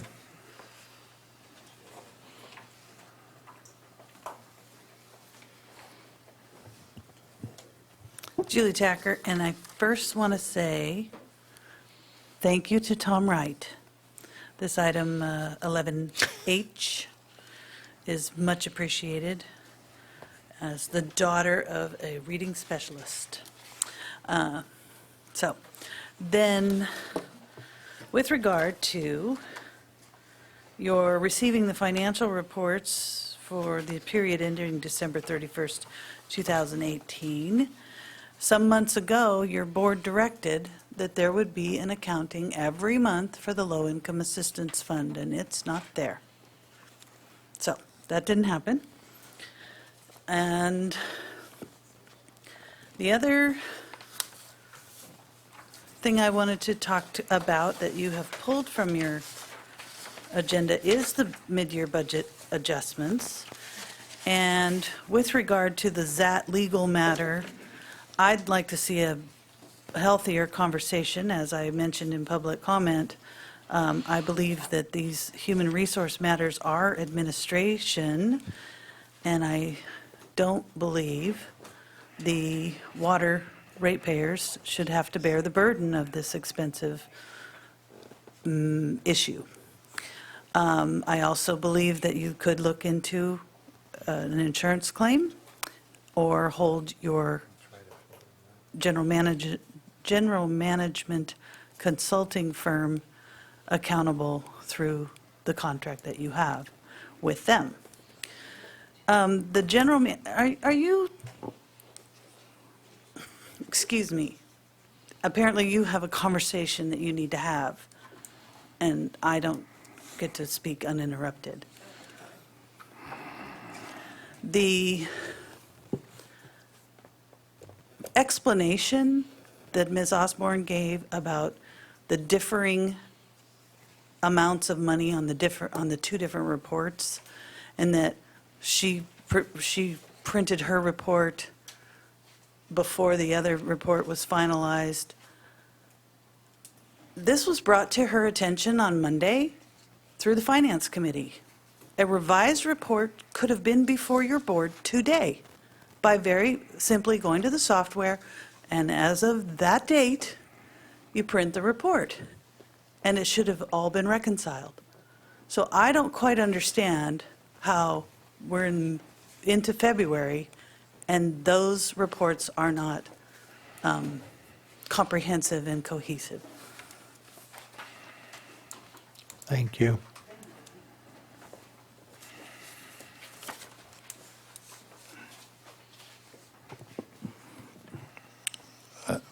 I have to agree. I don't understand how you can have two different agenda items with financial statements that say as of 12/31. I understand the explanation, but I don't believe it's appropriate. I heard nothing during the Finance Committee report about my number of questions about 11G, the reconciliation of the water reserves. You have in the staff report 6 additions to the reserve. 3 of them, I asked the question what the source of that addition was, and did not get an answer. The chair said that we would get an answer, but we still don't have an answer. And as I stated at the finance meeting, the page attached from the audit, which the general manager constantly uses, comes from from our annual audit. The numbers that were in that page were not audited by the auditor. It's from the management letter. I keep telling you, you don't have verifiable reserve amounts. And now you have 3 items here. 2 of them, I think, can be explained. But I bet there's not a director that knows what number 3 is.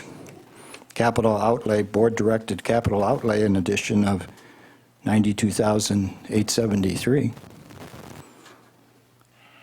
Because if that was the case, the chair of the committee should have had an answer for that on Monday. We still have no answer to that. I don't believe your reserve, and the reconciliation below in the written portion of this is missing a ton of information. Revenues of $2,747,000 exceeded operating expenses and capital improvements, period. By how much? And how does that number relate to the 2 numbers above it? The 380, the 64,568. I know that agenda item's only about moving 32,000 from the rate stabilization reserve into the capital reserve. But the rest of the staff report has information about what the total dollar is for those reserves, and it's inaccurate, or there's no explanation. Thank you. Any other public comment? Okay, we'll close public comment. So can I have a motion to receive and file the administrative committee reports and approve the consent agenda, with the exception of 11E? Can I just say so moved? Yes, you may. So moved. Okay, so do we need to have we do? Okay, roll call vote. Oh, we didn't have a second, I'm I sorry. second the motion. Okay, so do you want to answer those questions, or? There was only, I mean, I only hear the one that has to do with the water reserves that we're moving over, and I have the question in to Adrian, and she hadn't gotten back to me yet. So, So, was again, it- those have to, as far as I know, those have to do with when we approved, when the board approved, I think what money was, did I? Oops, I did it backwards, sorry. When the board approved the budget, that's what I think it is, Well, but I don't know We'll until. discuss that at next month's Financial Advisory Committee meeting then. Yeah. We'll make sure that's on our agenda She'll, for, yeah, I'll have her do that. hopefully we'll be able to schedule, we may have to reschedule the meeting, but hopefully so she can be there. Well, as long as it's on a Monday, she was done with her birth classes. Okay. So, yeah, so that. Because that I was her think it's last week. very helpful to have her Well, there of since course. she's the one that doesn't. Yeah. Okay, so let's take a vote then, unless there's more discussion. All in favor? All in favor? No, don't I need roll call? We Oh, you need have roll an- call? an, Okay, okay, I'm sorry. Ordinance and resolution. Okay. Director Womack, Yes? Director Millage, Yes. Director Croy, Yes. Vice President Sisania, Yes. President Ohilsky. Yes. Thank you. I would like to thank Mr. Wright for his library box. Thank you. Okay, we'll move on to general action items. 12A is not used. Then 12B is the bylaws and rules of decorum. I had appointed an ad hoc committee of myself and Chuck to review them. So we have before you tonight, included in the staff report, the red line. I'll just run through them briefly, Chuck, and you can chime in if you have anything to say. The first few items on the first few pages is just for consistency purposes. Some place it calls the president the board president, and in some places it calls the president of the board of directors. So this was just for consistency purposes.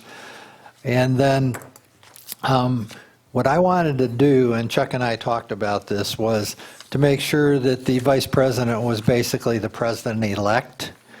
And the concern was raised, but what happens if that person is really untenable, for lack of a better term?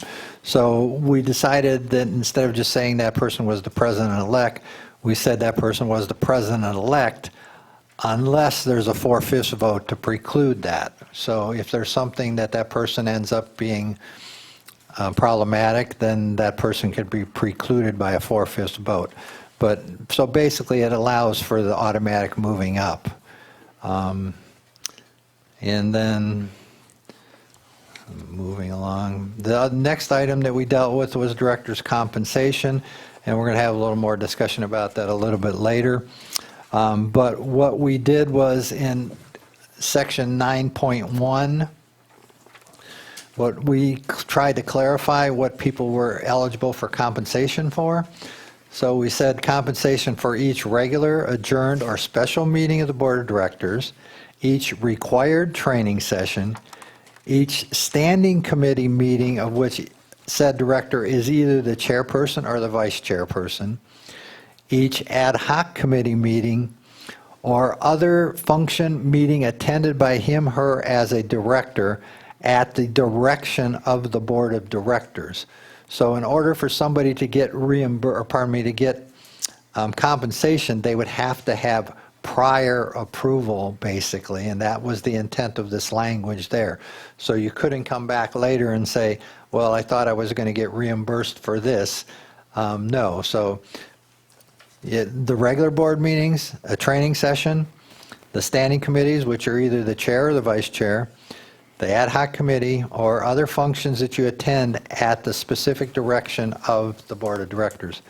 And I think one of the things that Chuck and I talked about is that both the chairperson and the vice chairperson, it's important that both of them are at every committee meeting, because if for some reason the chairperson isn't able to come to a meeting, the vice chair has to be totally up to speed on what's going on at that committee. Otherwise, we've basically lost a meeting. Is that true, Chuck?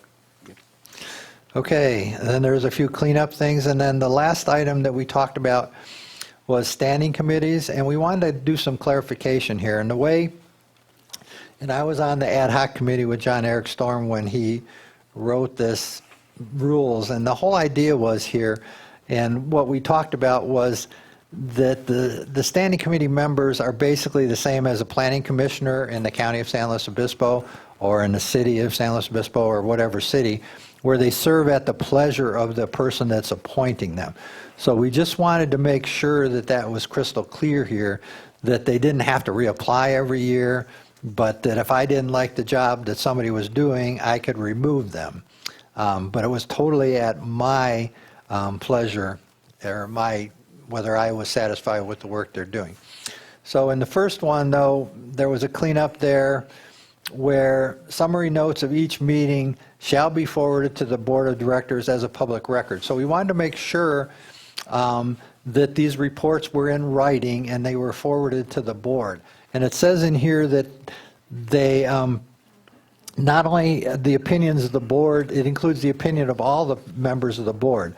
The members that concurred with each opinion, and the members that were a minority report. So we wanted to make sure that all that information got to the board. So, and this is something that's fallen through the cracks, unfortunately. We haven't been doing this, but I want to stress that we're going to be doing this from now on, that the chair or the vice chair, if they're chairing the meeting, is going to be required to provide us with summary notes of each meeting. Not just a verbal report, but a written report. So that's something we're going to have to do. And then we clarified that the chairperson will attend every one of the meetings because, as I mentioned, Chuck and I thought it was important. And then we clarified that there was no specific term for the person on the committee unless that appointing board of directors member was no longer on the board. And that's pretty much what we did there. I think that was it, Chuck, unless you have something to add to any of that. And we will talk more about the compensation on a later item. So, yes, no? No, that sums it up pretty well. Okay. Does anybody have any questions on this? Okay, we'll go to public comment on the bylaws amendments.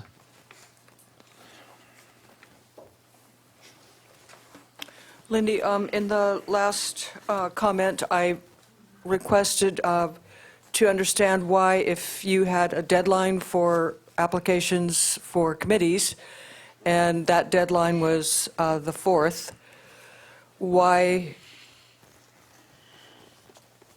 Ms. Womack, I guess, has chosen not to make a decision because there's only one applicant.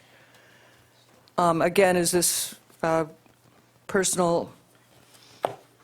I just don't know. How long are we extending the application period, if we are extending it?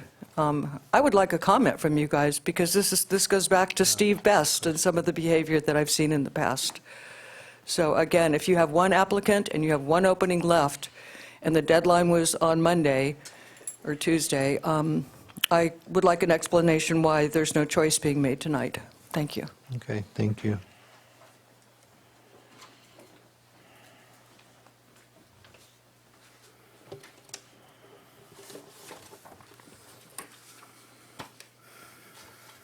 Julie Tacker, and I'd like to speak to the director's compensation bylaw and the changes. But first, I'd like to preface my remarks with Community Services District's Principal Enabling Act is Government Code Section 61,000, all-inclusive. And I'd like to see the bylaws comply with the law that is 61047. I'd also like to see, there's only one reference to 61047 in your bylaws, and it's with regard to not to exceed the $600 a month. But 61047 applies to everything to do with what is a meeting. It's defined there. And ad hoc committees are not Brown Act committees. These meetings, things that the board has directed you to do are days of service, have to be a Brown Act meeting, have to be directed ahead of time, and the ad hoc committee, unless you change the language, is directed by the board president, not the board. Additionally,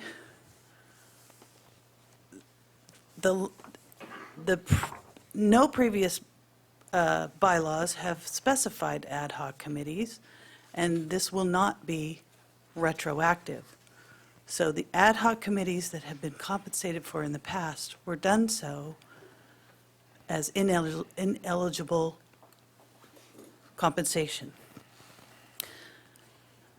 Outside of the bylaws, I would like to suggest some director compensation rules and regulations. Because they need to be transparent. Clearly, there's been some mistakes, abuses, whatever you want to call them. We haven't seen them, and it was only by happenstance that I asked to see them in December because of a comment in a staff report and something Ms. Osborne said, and found that there's a significant of ineligible charges to the district. For the most thorough transparency, I would suggest that the way that directors are paid, and Marshall, if you'll allow, Just finish this thought, and then you can I'm trying to move get on. there, is through the independent contractor, like a 1099, instead of putting these things on Okay, that's- payroll. that's the- This is part of what I'm You can suggesting talk as a about it. cure Okay, but your time's up. in the regulations. And then, yes, that time's was up. it. Just for transparency, let's see it on the warrant register rather than in payroll that doesn't come before the public. Thank you. Any other public comment on the bylaws? Okay. Close public comment and bring it back. I did have a question, Roy, based on what came up about the 61, 047. yeah, could you maybe comment on that? Which part? About ad hoc committees aren't eligible, it had to be a Brown Act committee? Well, the Brown Act applies, the Brown Act is what defines ad hoc committees. So there's no way in the world to say that an ad hoc committee isn't a Brown Act committee. That's where the definition of ad hoc committee comes from. The mere fact that you generally have the president appoint members, in my mind, wouldn't change that because the board as a whole has the right to overrule the president. The president has no power over anything except as conferred by the board. Its president is 1 vote out of 5 on all issues. Even on simple things as you're directing the meeting, if the board disagrees, all a board member has to do is make a motion to overrule the chair. If they get a second and then 3 votes vote to overrule the president, that's no ruling. So I don't see a problem there. But other than that, I haven't been tasked with No, I reviewing the understand. issue. Okay. Okay, well, we have some bylaws before you. Are there any other discussion? So, to address Lindy, my understanding was it was my appointee, and I appreciate that you submitted an application. I have someone in mind, and I'm waiting for them to get back to me. So there's no deadline. What's that? No back and forth. You answered the question. Okay, so can we have a motion here, one way or the other, please?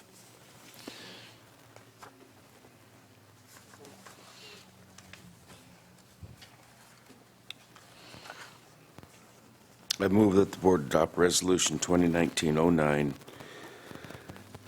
adopting the 2019 Los Osos Community Services District Board of Directors bylaws and rules of decorum.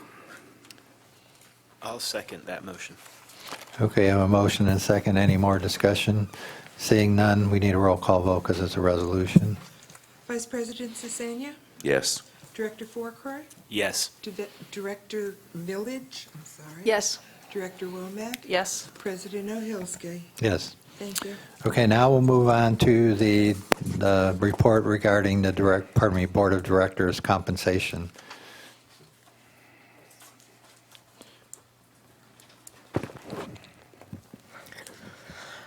Okay, so while staff was working on the mid-year budget, it was discovered that the admin fund, the jail code is 7322 for Board of Director compensation, was already close to half of its budgeted amount, and so staff made an adjustment to the line item, and accordingly, staff also reviewed Board of Director compensation forms for the entire 2018 year. And once some mistakes were encountered, staff continued to review 16 and 17 director compensation forms. So I have the, at the time with the 2018 bylaws, what director compensation, 9.0 from 9.5. And after reviewing and it was also, by the way, I spoke to both the president and the vice president and some past presidents and vice presidents, what, let me see, which item is it? What 9.2 meant and what it included. It was there, everybody's in view of reviewing those, reviewing that, what that ad hoc committees did apply. So that is what I used that's how I formed my opinion. So if for whatever reason you guys have a difference of opinion, just let me know. But after reviewing all of the forms, and I did include them for 2016 all the way through 2018, they are attached. Director Cesenia had 1 month where he attended both the special meeting and utility advisory committee meeting. We actually did that meeting on accident, and we put it on the same day, and so I could see how automatically it was just, something that you would have put. So he exceeded the $100 per day limit. So Director Cesenia owes the district $100, and I believe they've already sent a reimbursement check into the district. Director Millage, she attended 6 Finance Advisory Committee meetings, 3 Utility Advisory Committee meetings, 2 Parks and Rec Committee meetings, and a County Stormwater meeting. Her total compensation asked was for $1,200. Alternatively, Director Millage didn't ask for compensation on some other meetings that she normally would have, but she was trying not to exceed her $600 limit. And we always, we have given compensation to Board of Directors as long as it's within a reasonable amount of months, because at some time we don't actually get the forms from you guys every single month. So there's never been anything said that you can't get back pay for your items. So that came to $800. So Director Millage would owe $400 total, and she has also already paid the district back. Director Womack, she had 2 finance committee meetings that she asked for payment, and both those, and per, I can't remember which one that one is. I think that also pertains to 9.2. Or no, pardon me, 9.1 is she actually helped. She was helping. She wrote one of the reports. Finance committee. She asked for compensation on so April 30th. She was on the ad hoc committee that was responsible for choosing the bank for the fire reserves, and so she attended that meeting and helped present that report.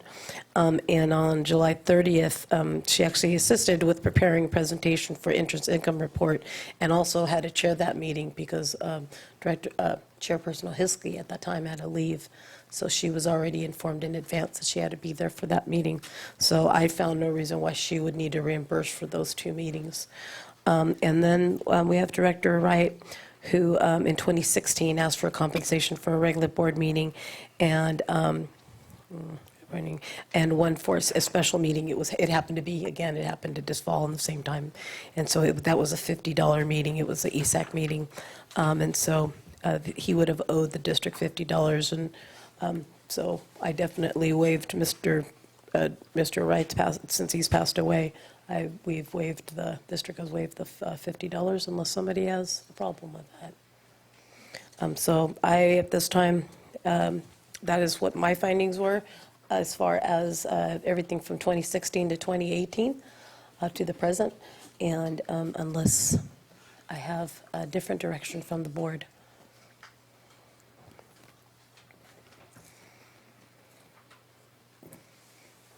Any questions? Okay, we'll go to public comment then.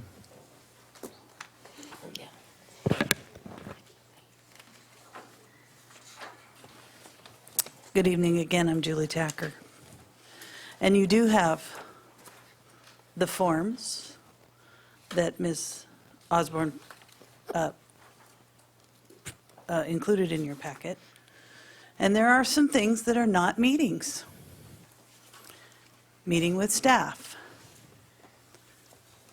That wasn't directed by the board. Pre-agenda meetings, it's not directed by the board. The meeting with the LOCAC chair is not directed by the board. It's not a meeting. There are a significant amount of ineligible charges that are not being reimbursed through Ms. Osborne's analysis.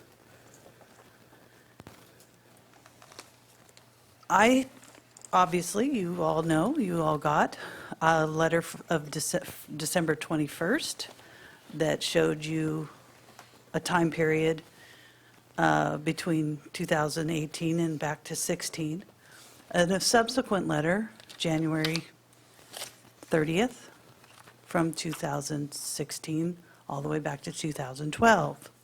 There's a lot of money that should not have been paid to directors. More recently, since I wrote these reports, I got more data, more compensation sheets, and still questionable items, pre-agenda meeting. I was a director. I never got paid for a pre-agenda meeting, or meeting with the LOCAC chair, or meeting with the fire chief. None of those things. And if retroactive pay is eligible, I'll send you guys a bill for the many, many hours that I prepared to do my job serving the community. There's one here that's troubling, and I didn't want Director Croy to get caught in this because he's brand new.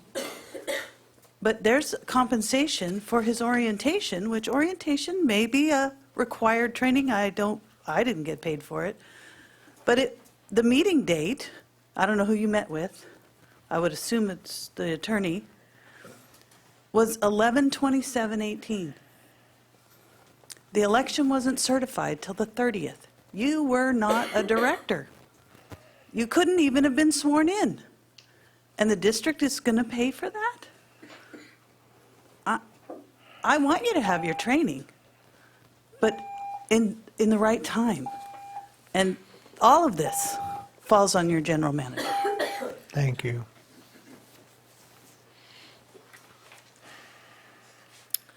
Lindy Owen, again, this is a subject that's been very disturbing for me. I like to think that Ms. Millage has worked on changing. When she first was director of LOCAC, she came in, and that was one of the first things she wanted to do was to look at bylaws and update them and make corrections and improvements. Same with, apparently, she's been involved with this, back with Eric Storm. So the question is, I think she knew very well that much of this compensation she was not entitled to. I think the very words that, to meet with the CSD agenda meetings, ad hoc committee meeting with who? I don't know what ad hoc. Chief Spinnerney, and to meet with Attorney Hanley. These are when she is the chair. The question is by request of the Board of Directors. So if those were not approved, then she knew that this was not something that's where you ask. If you don't know, and somebody in the office should have caught this, it's obvious that when you had to add was it a 10,000 increase in annual compensation that you were requesting? I've forgotten now. But when you see something like that, you've got to actually wonder where this all came from. So I want a reinvestigation of these meetings, and anybody that really overcompensated themselves or applied and was given overcompensation should be paying it back to the district. And then I think from here on out, if you aren't sure about getting compensated for a meeting, then ask your board. So, and I'll just add in that I see the bending of the rules by this group and certain people in this group. I just don't think it's correct. Thank you. Thank you. Any other public comment? Yep, Tom. Excuse me. Tom Wright, Osos. Looking at the compensation attendance forms, they're not all reviewed or received by, reviewed and validated. So who's doing the second check? Not that we should be second checked, we should all be adults and know the rules, but if nobody is guarding the hen house, who's taking the eggs? Thank you, Tom.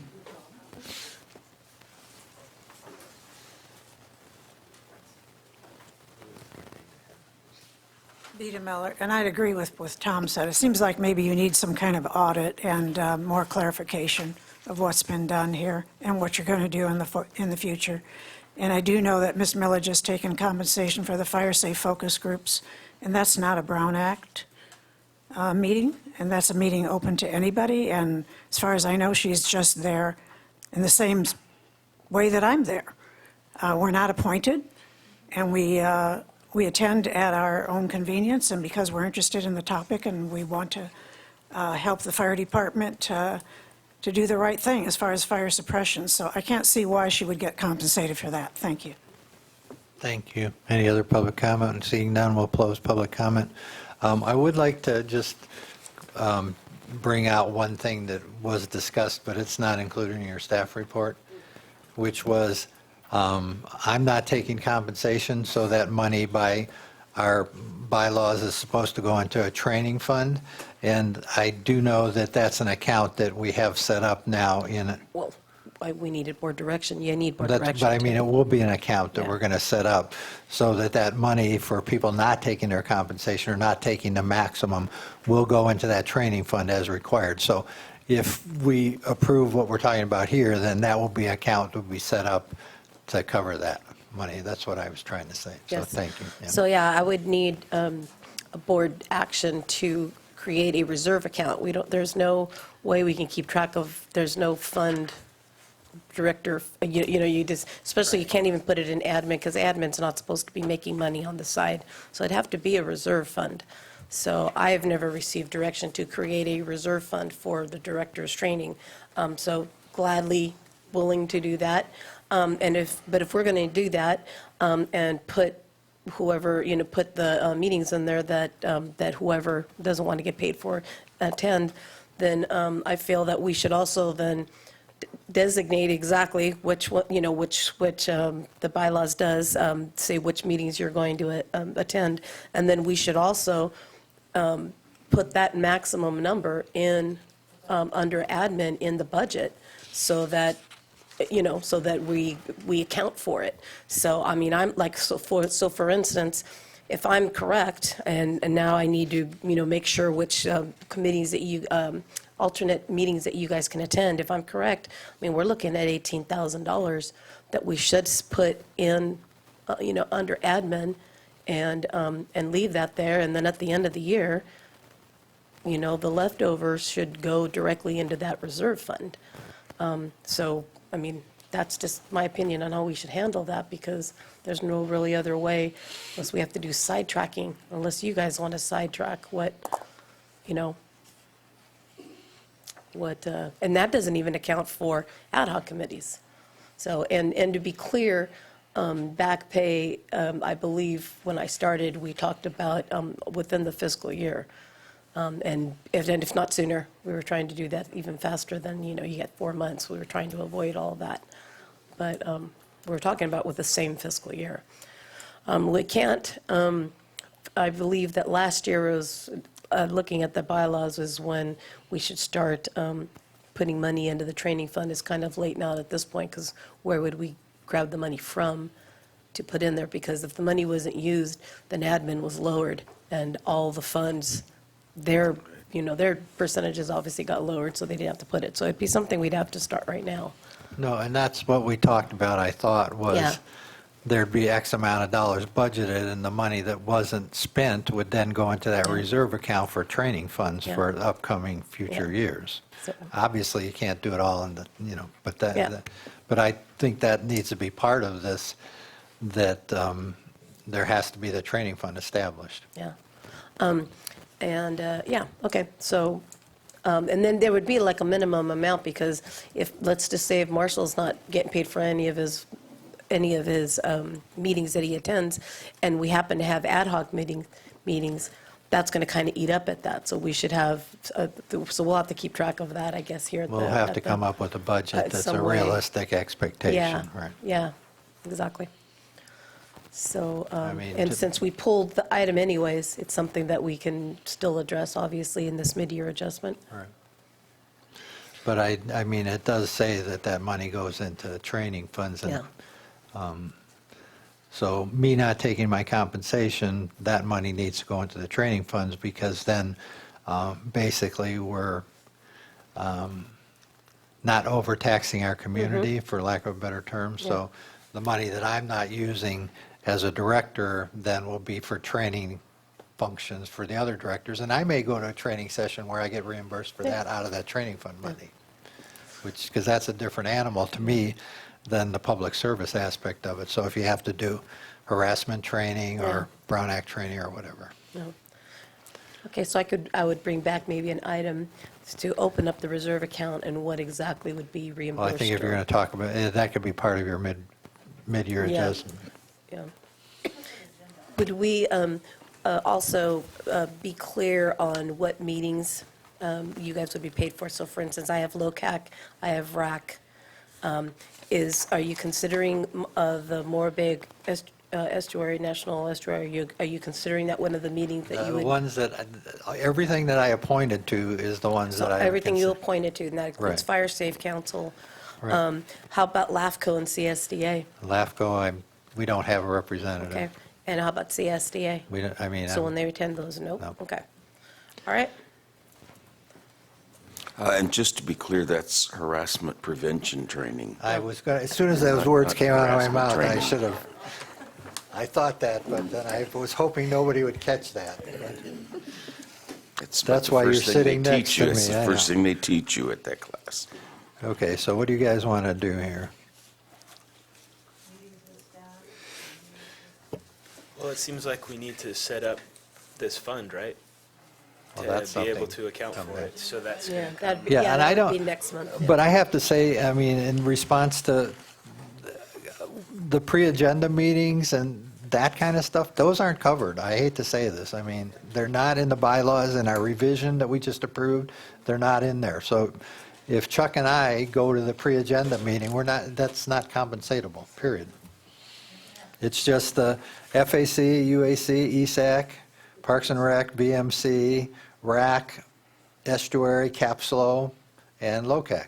And an ad hoc, which at this point is the social media, which is Matthew and Chris. That's it, period. So if I meet with the fire chief, tough. So then, you would like me to redo the report then, so that we go back, because there's a lot of other directors or vice chairs, or that got paid for pre-agenda meetings in the past. Well, but I don't know if we can, this is a Roy question. I mean, then we're being retroactive, so how does that work?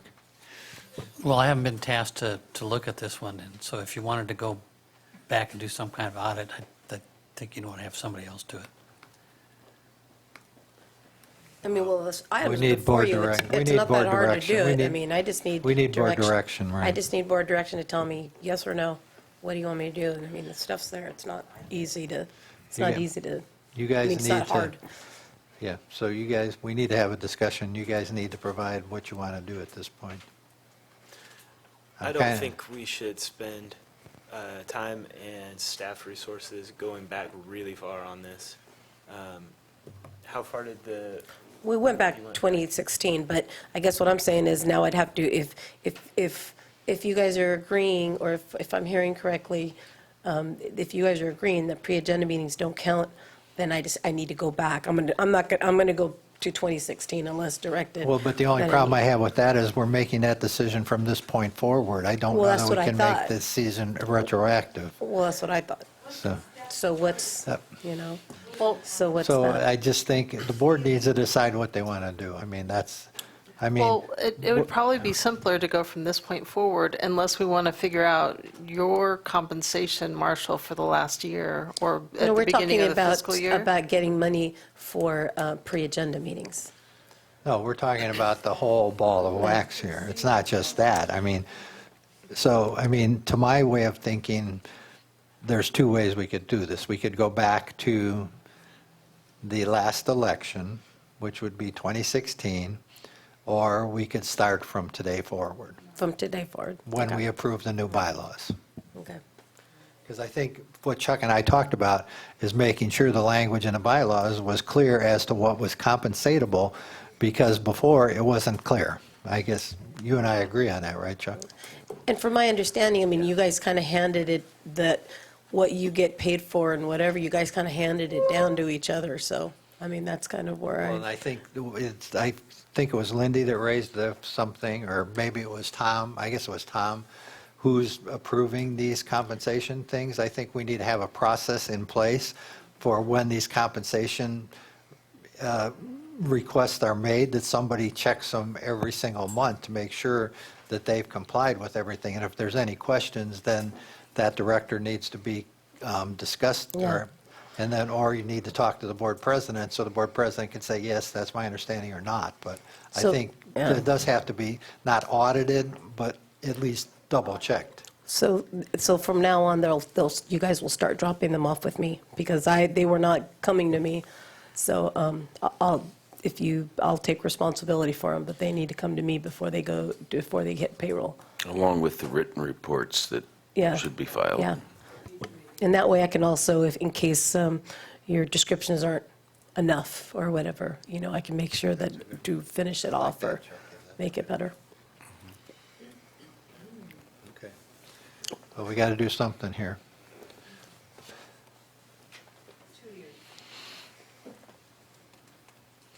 So, I mean, we can either go from this point forward or go back. I mean, I would tie it to an election cycle. So we can either go back, 2 years or from this point forward. But I think just picking an arbitrary date is problematic, so.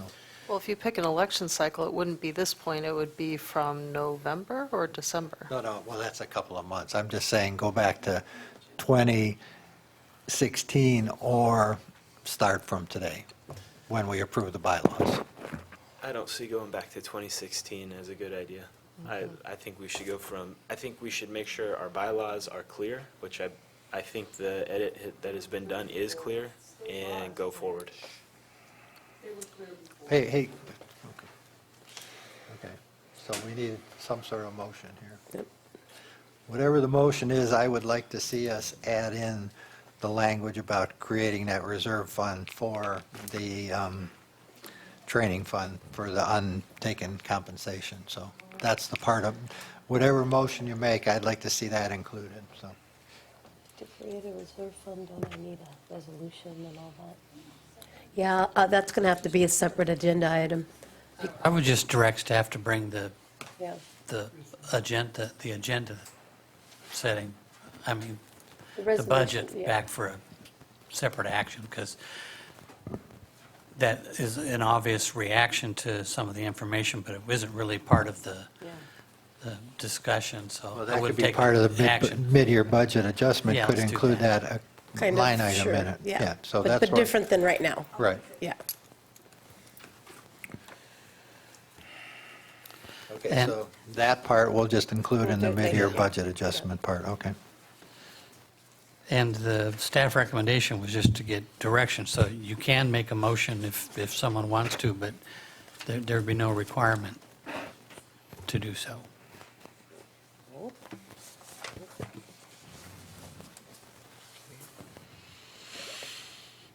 Well, what do you guys want to do?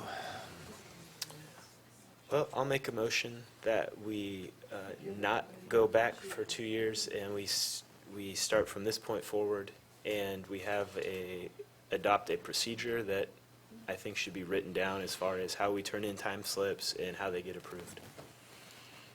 Okay. Can I add to the fact your submittal, if you're on a committee, would include that committee report in writing? Yes, I agree. Is there a second? I'll second that. Okay, got a motion and a second. Any more discussion? We don't need a roll call. Okay, we'll take all in favor? Aye. Aye. Opposed? Passes unanimously. Now, I just want to make sure, so you're going to come up with a procedure and a process Yep. and bring it back to us for a review and Sure, approval? yes. As well as adding that training fund to the mid-year budget Yes. adjustment? Yeah. Okay. Yes. All right, Jose, I think you're up. Bay Ridge Estates septic tank decommissioning process. Good evening, Mr. President, Board of Directors, citizens of Los Osos. My name is Jose Acosta, Utility Systems Manager for Los Osos Community Services District. Before you is the staff report to discuss Bay Ridge Estate septic tanks decommissioning process. Just to give a quick background, so I don't have to read the whole staff report, we have 11 septic tanks up at Bay Ridge that have been sitting there for a few years with septic in them, and we need to get them disposed of immediately.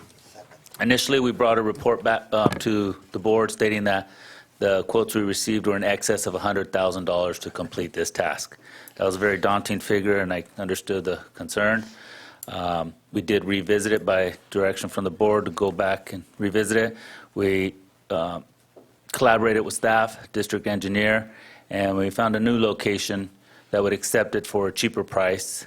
And upon speaking to another location, we found a closer location in Bakersfield that would take it for the same price as East Bay Mud. So that's why the quotes have dropped even more. Initially, we came back, I said about $30,000 for them to haul it. Now the hauling fees are approximately $17,300. So you could see that that number has dropped dramatically. The disposal fees and permitting fees are about $6,000 total. So we're looking at about $23,000 to $25,000 to complete the whole task and have that done hopefully relatively soon.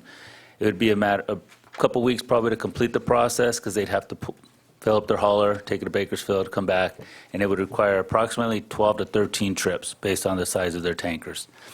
And again, this is all related to how much water we need to flush out these tanks as well and disposing of that product as well. So the staff report is in front of you. It explains how much the hauling services estimate was and the fees for disposal. Do I have any questions from the board? I have a couple. Yes, sir. Basically, I just want to understand, do you see any risks with the plan as far as getting a load of product over there and lo and behold, they decide they're not going to take it? Is there any testing that we do on this end to make sure that on that end they for sure take it? Great question. So we have collaborated and spoke to the staff at City of Bakersfield Wastewater Treatment Plant. They requested that some lab analysis be performed, which have been performed, and the reports have been submitted to them as well for review. And they've said that the product should Okay, be so accepted. you've already done the testing? Yes, sir. Awesome. That was the biggest thing. And then the only other thing I just wanted to, because we're talking about all the numbers for what we're spending, but what did we have in that fund? What was budgeted? Because I That's what think I was we're gonna- under the budget. Renee? Yes. Yep, that's what I was going to ask, cover after Jose's finished. So there is money in there, I know you guys put it away, but under Bay Ridge, they actually have enough money to cover this without having to raise any kind of assessments or any loans or anything. So, No, hey, and hang on one second, I want to actually turn to it, so I'm giving you correct numbers.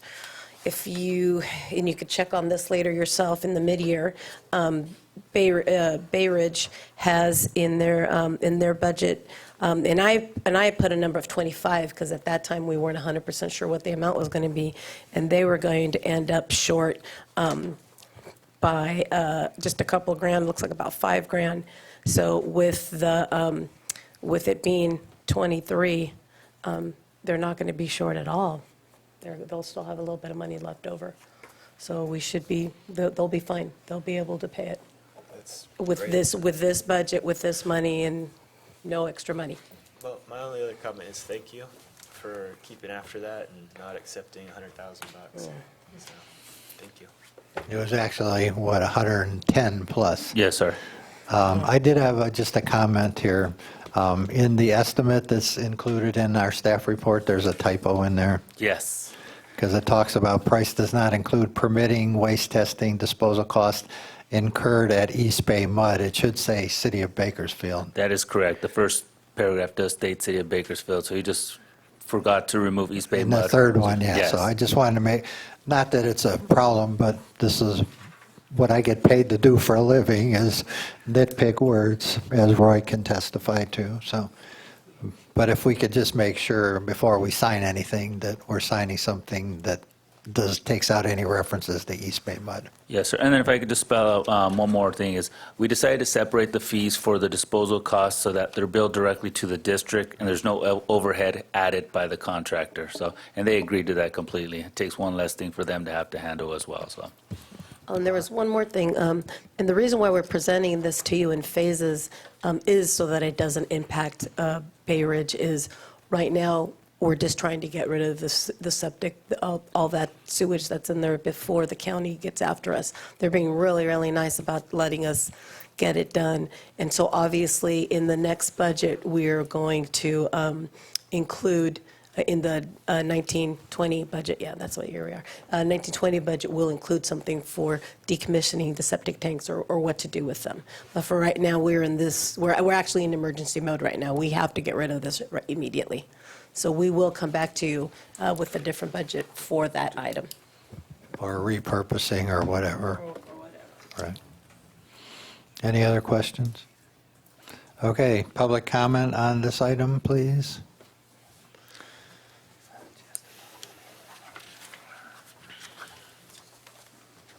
Julie Tacker, and when you decommissioned your septic tanks at home, did you wait? Or did you do it all at once? That is my concern, is that you empty these vaults and that they're sitting there empty and they become an attractive nuisance and somebody gets hurt.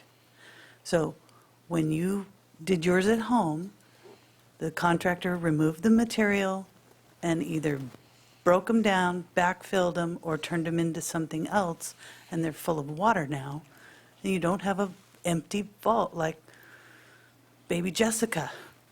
And that's part of why, I brought this up to you guys many, many times. You need to have a full plan so that you don't have that empty vault. I don't know what the integrity of the concrete is without this material in there holding it all together. They could crumble, and then they're dangerous. So I think you need to talk about timing, but you're the board.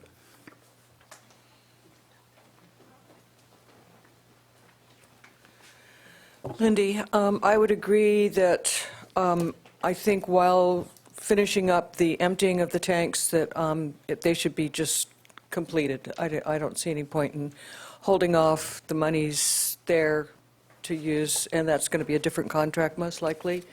What we had to do in our own homes is have them cleaned, and so there's some other steps that go along with this. This is not just empty them and the truck drives off to whatever mud company.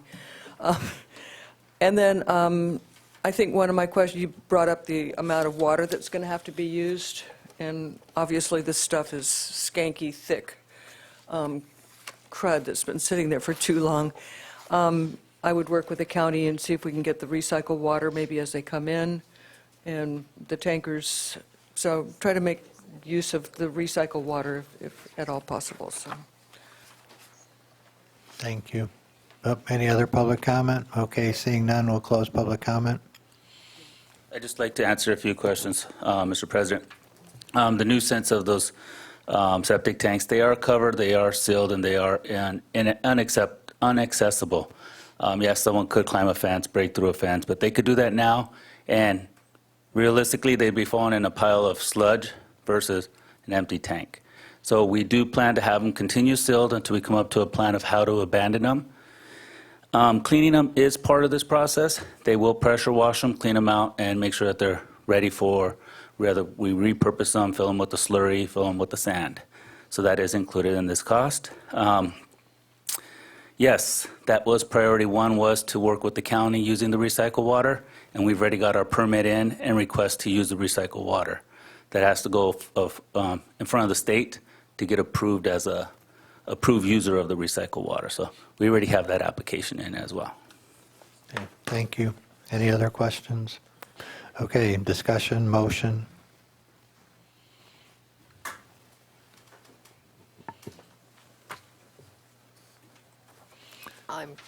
You guys just want to be here all night, apparently. I move that the board authorize staff to accept the estimate submitted at the quoted price of $17,300 from RP Environmental and direct staff to coordinate, make payment for permitting and disposal fees to City of Bakersfield at the estimated cost of $6,000. I'll second. Nope. Which one of you wants the second? Chris? You're supposed to judge who got it in there.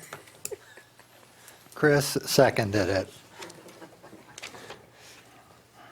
Okay. All in favor? Aye. Okay. Last item on our agenda, under general action items, is the discussion of the A Street Water Yard Building. Fire sprinkler requirements, additional costs. Jose Acosta, Utility Systems Manager, and before you is a staff report to discuss A Street Water Yard Building, fire sprinkler requirements, and additional cost. Last month, we brought before you a staff report with the resolution to take to the county to exempt the building from having to abide by the county fire sprinkler code. We're going to utilize the state code.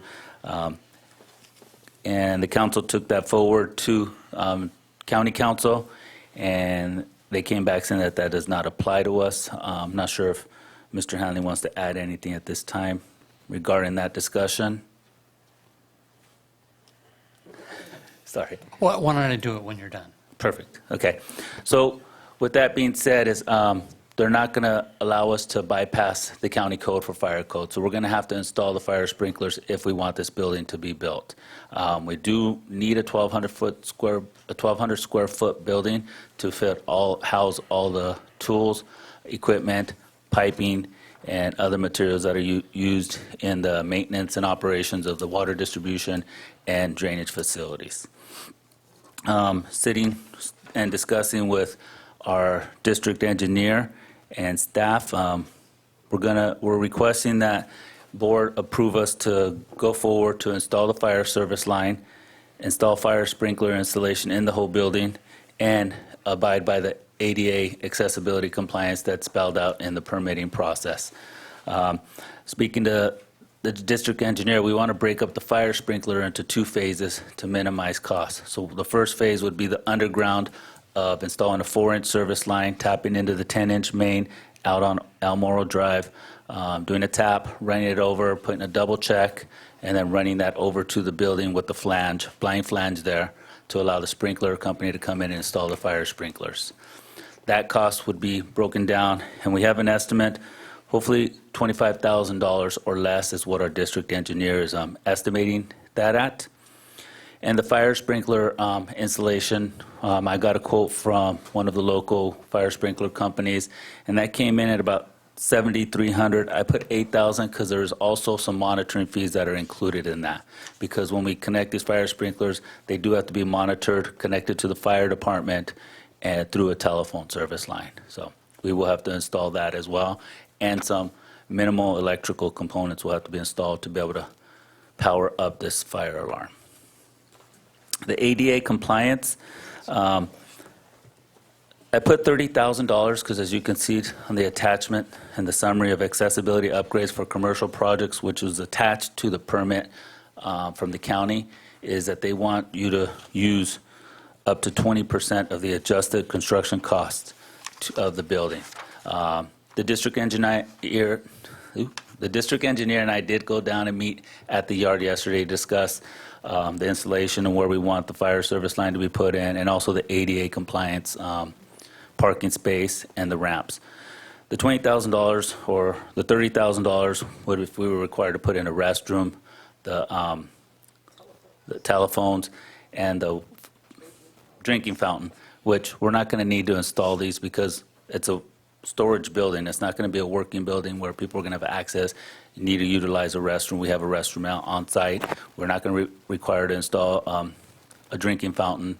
So the cost will be pretty much quite a bit lower than $30,000. But I use that figure based on the estimates that they provided in the permitting process. So that would come out to a total of about $63,000 that we would need to add to the original quote, which was $148,000 when we initially approved and accepted the quote and entered into the contract with Effect Contractors for this project. I also want to point out that when we went out for bids on this project, the quotes came in at $148,000. The second lowest quote was $267,000, and then $269,000. So even with these requested $65,000 of extra funds, we're still well below the second lowest bid. I just wanted to ensure that you guys understood that. Do I have any questions from the board? I have a question. Can I just ask a question really super quick? Just in case, did Rob tell you what the amount was going to be, since we're not going to need all those ADA? He gave an estimate of about $15,000. So that goes to my question. If I'm reading, I see the attachment to your staff report, but it says this applies to buildings used as public buildings, which this isn't, public accommodations, which this isn't, commercial buildings, which this isn't, or public housing. So how does this apply? We had that argument with the county. We contacted them, and they said that the public still has access to the facility and the yard. And if we had to have someone who required ADA accessibility, we have to have it available to them. We stated that there is no public, we don't generally allow public into our yard. We don't have, unfortunately, we don't hire, or people can't perform the job duties of a water operator that require ADA compliance. So there would really be no. But if we did, then we would have, but I don't see how it applies as a public building, public accommodations, commercial buildings, or public housing. I just don't see that. I'm sorry. It's a restricted access, period. I agree with you. We had that argument, and we had that discussion with them as well. So just to follow up from my end, legally, there is a set of codes, as we talked about when we presented the resolution, that allows special districts and other public agencies to, and languages, both exempt themselves from building codes and zoning codes. There's several sections in that. County Council's argument is that in this particular situation, we can only exempt ourselves from zoning codes, not from building codes. So your alternatives from a legal perspective would be to tell county pound sand, we're going ahead with our resolution. You do two things to yourselves with that. One is you probably would spend more money in attorney's fees fighting a county with $1 billion budget than it costs to comply.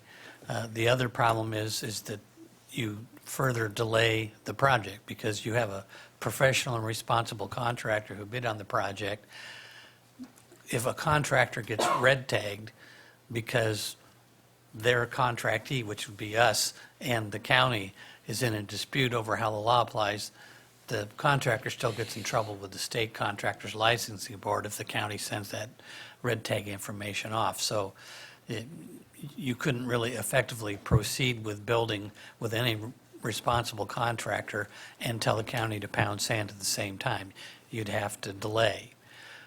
So your second alternative would be, fine, okay, county, this is great. So what we'll do is we'll reduce the size of the building in a very minor way so it's below your sprinkler. We'll build extra pad, because as you know, you don't have to have a permit to have a patio. And we're going to have this great patio outside of our storage building, and then we're going to bring in some really ugly sea trains or some other crappy alternative for all the citizens in Los Osos to look at instead of a nicer looking building, and achieve kind of the same amount of open space, of storage space. We would still probably have to comply with certain aspects of ADA. So we're always, not everything the county wants us to do, but there's certain things that the feds might come in, and so we were going to comply with all of those things anyway. And then your staff is recommending that you'll get a better project sooner if you just increase your budget and pick a different battle with the county some other day. Okay, my second question, before you. I'm done. Wait, yeah, well, so what happens if we reduce the size to 1,000 square feet and these don't apply anymore? We'd have to reduce the square footage to 990 square feet. The fire sprinklers would no longer Okay, apply. I was just. Yes, I yes. was just. The fire sprinklers would no longer apply, but you still have to abide by ADA compliance. You'd have to bring in secondary containment areas for storage, which would be another seed train, which we've already proven doesn't give you the lifespan of a building and provides a confined space for these operators to work in. So that is an alternative. You'd probably save $20,000, $30,000 because your seed train would still cost another $5,000 to $6,000. Your pad for pouring that extra pad would cost some money, and to build another awning on the side, a slant tube would cost some money as well.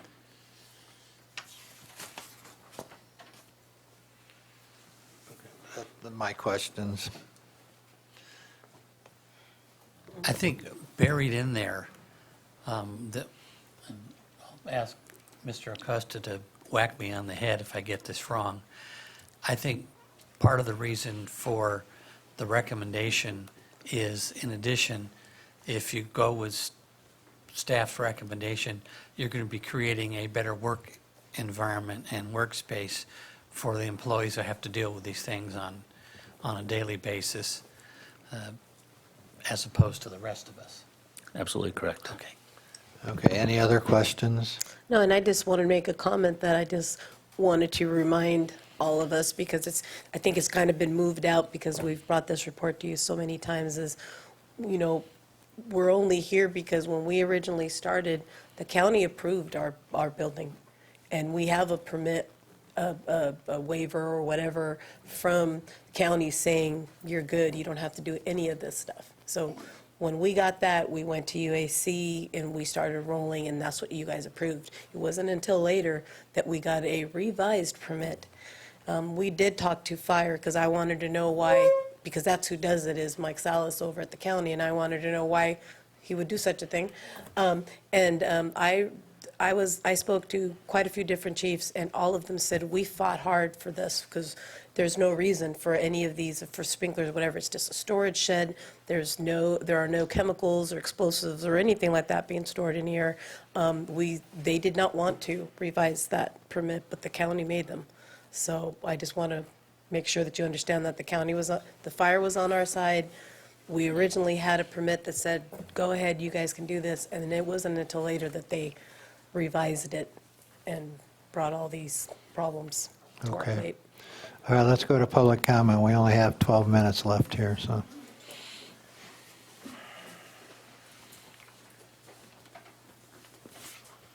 Understanding the explanation from Mr. Acosta, I don't like the county. Makes me want you to get reimbursed at the park, get reimbursed for the election, and hold your ground on agricultural reuse, and that dryland farmers get nothing. So they've been doinking with you. Push back. Thank you. Any other public comment? Seeing none, we'll close public comment and bring it back. Chuck, since you're the chair of UAC, you want to weigh in on this?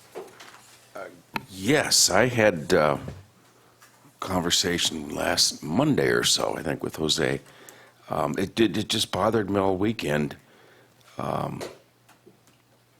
think there was, I guess, an email exchange somewhere along the way about bringing in the C train, about the fact the county was pushing back on our last resolution to build according to state codes, and the proposal was put out there, right, we're just going to bring in a C train and we'll shortcut around the county that way. And I sat with that for a couple of days and said, I don't like it.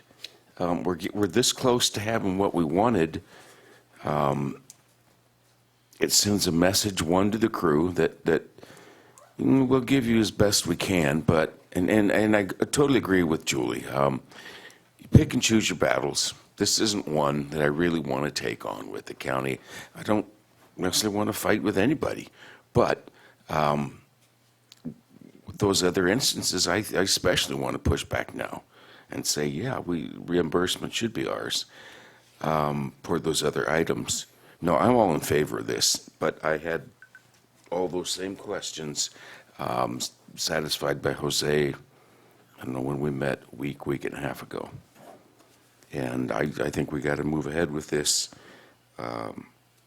ADA compliant, inclusive.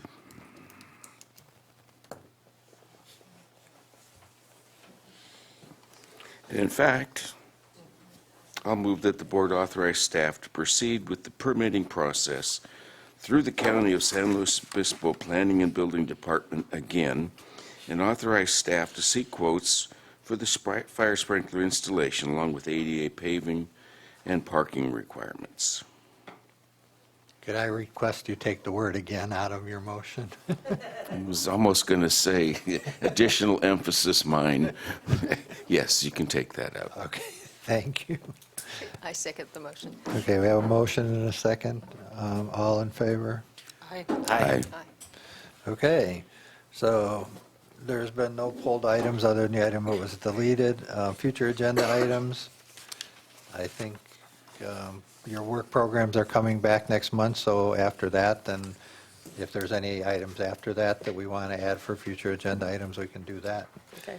And And so then- at all the committee meetings this month, then put on their agenda items to go over their work plan Correct. and bring back to Correct. you what they want to do. Okay? Correct. Okay, any closing board comments? Okay, seeing none, we're adjourned.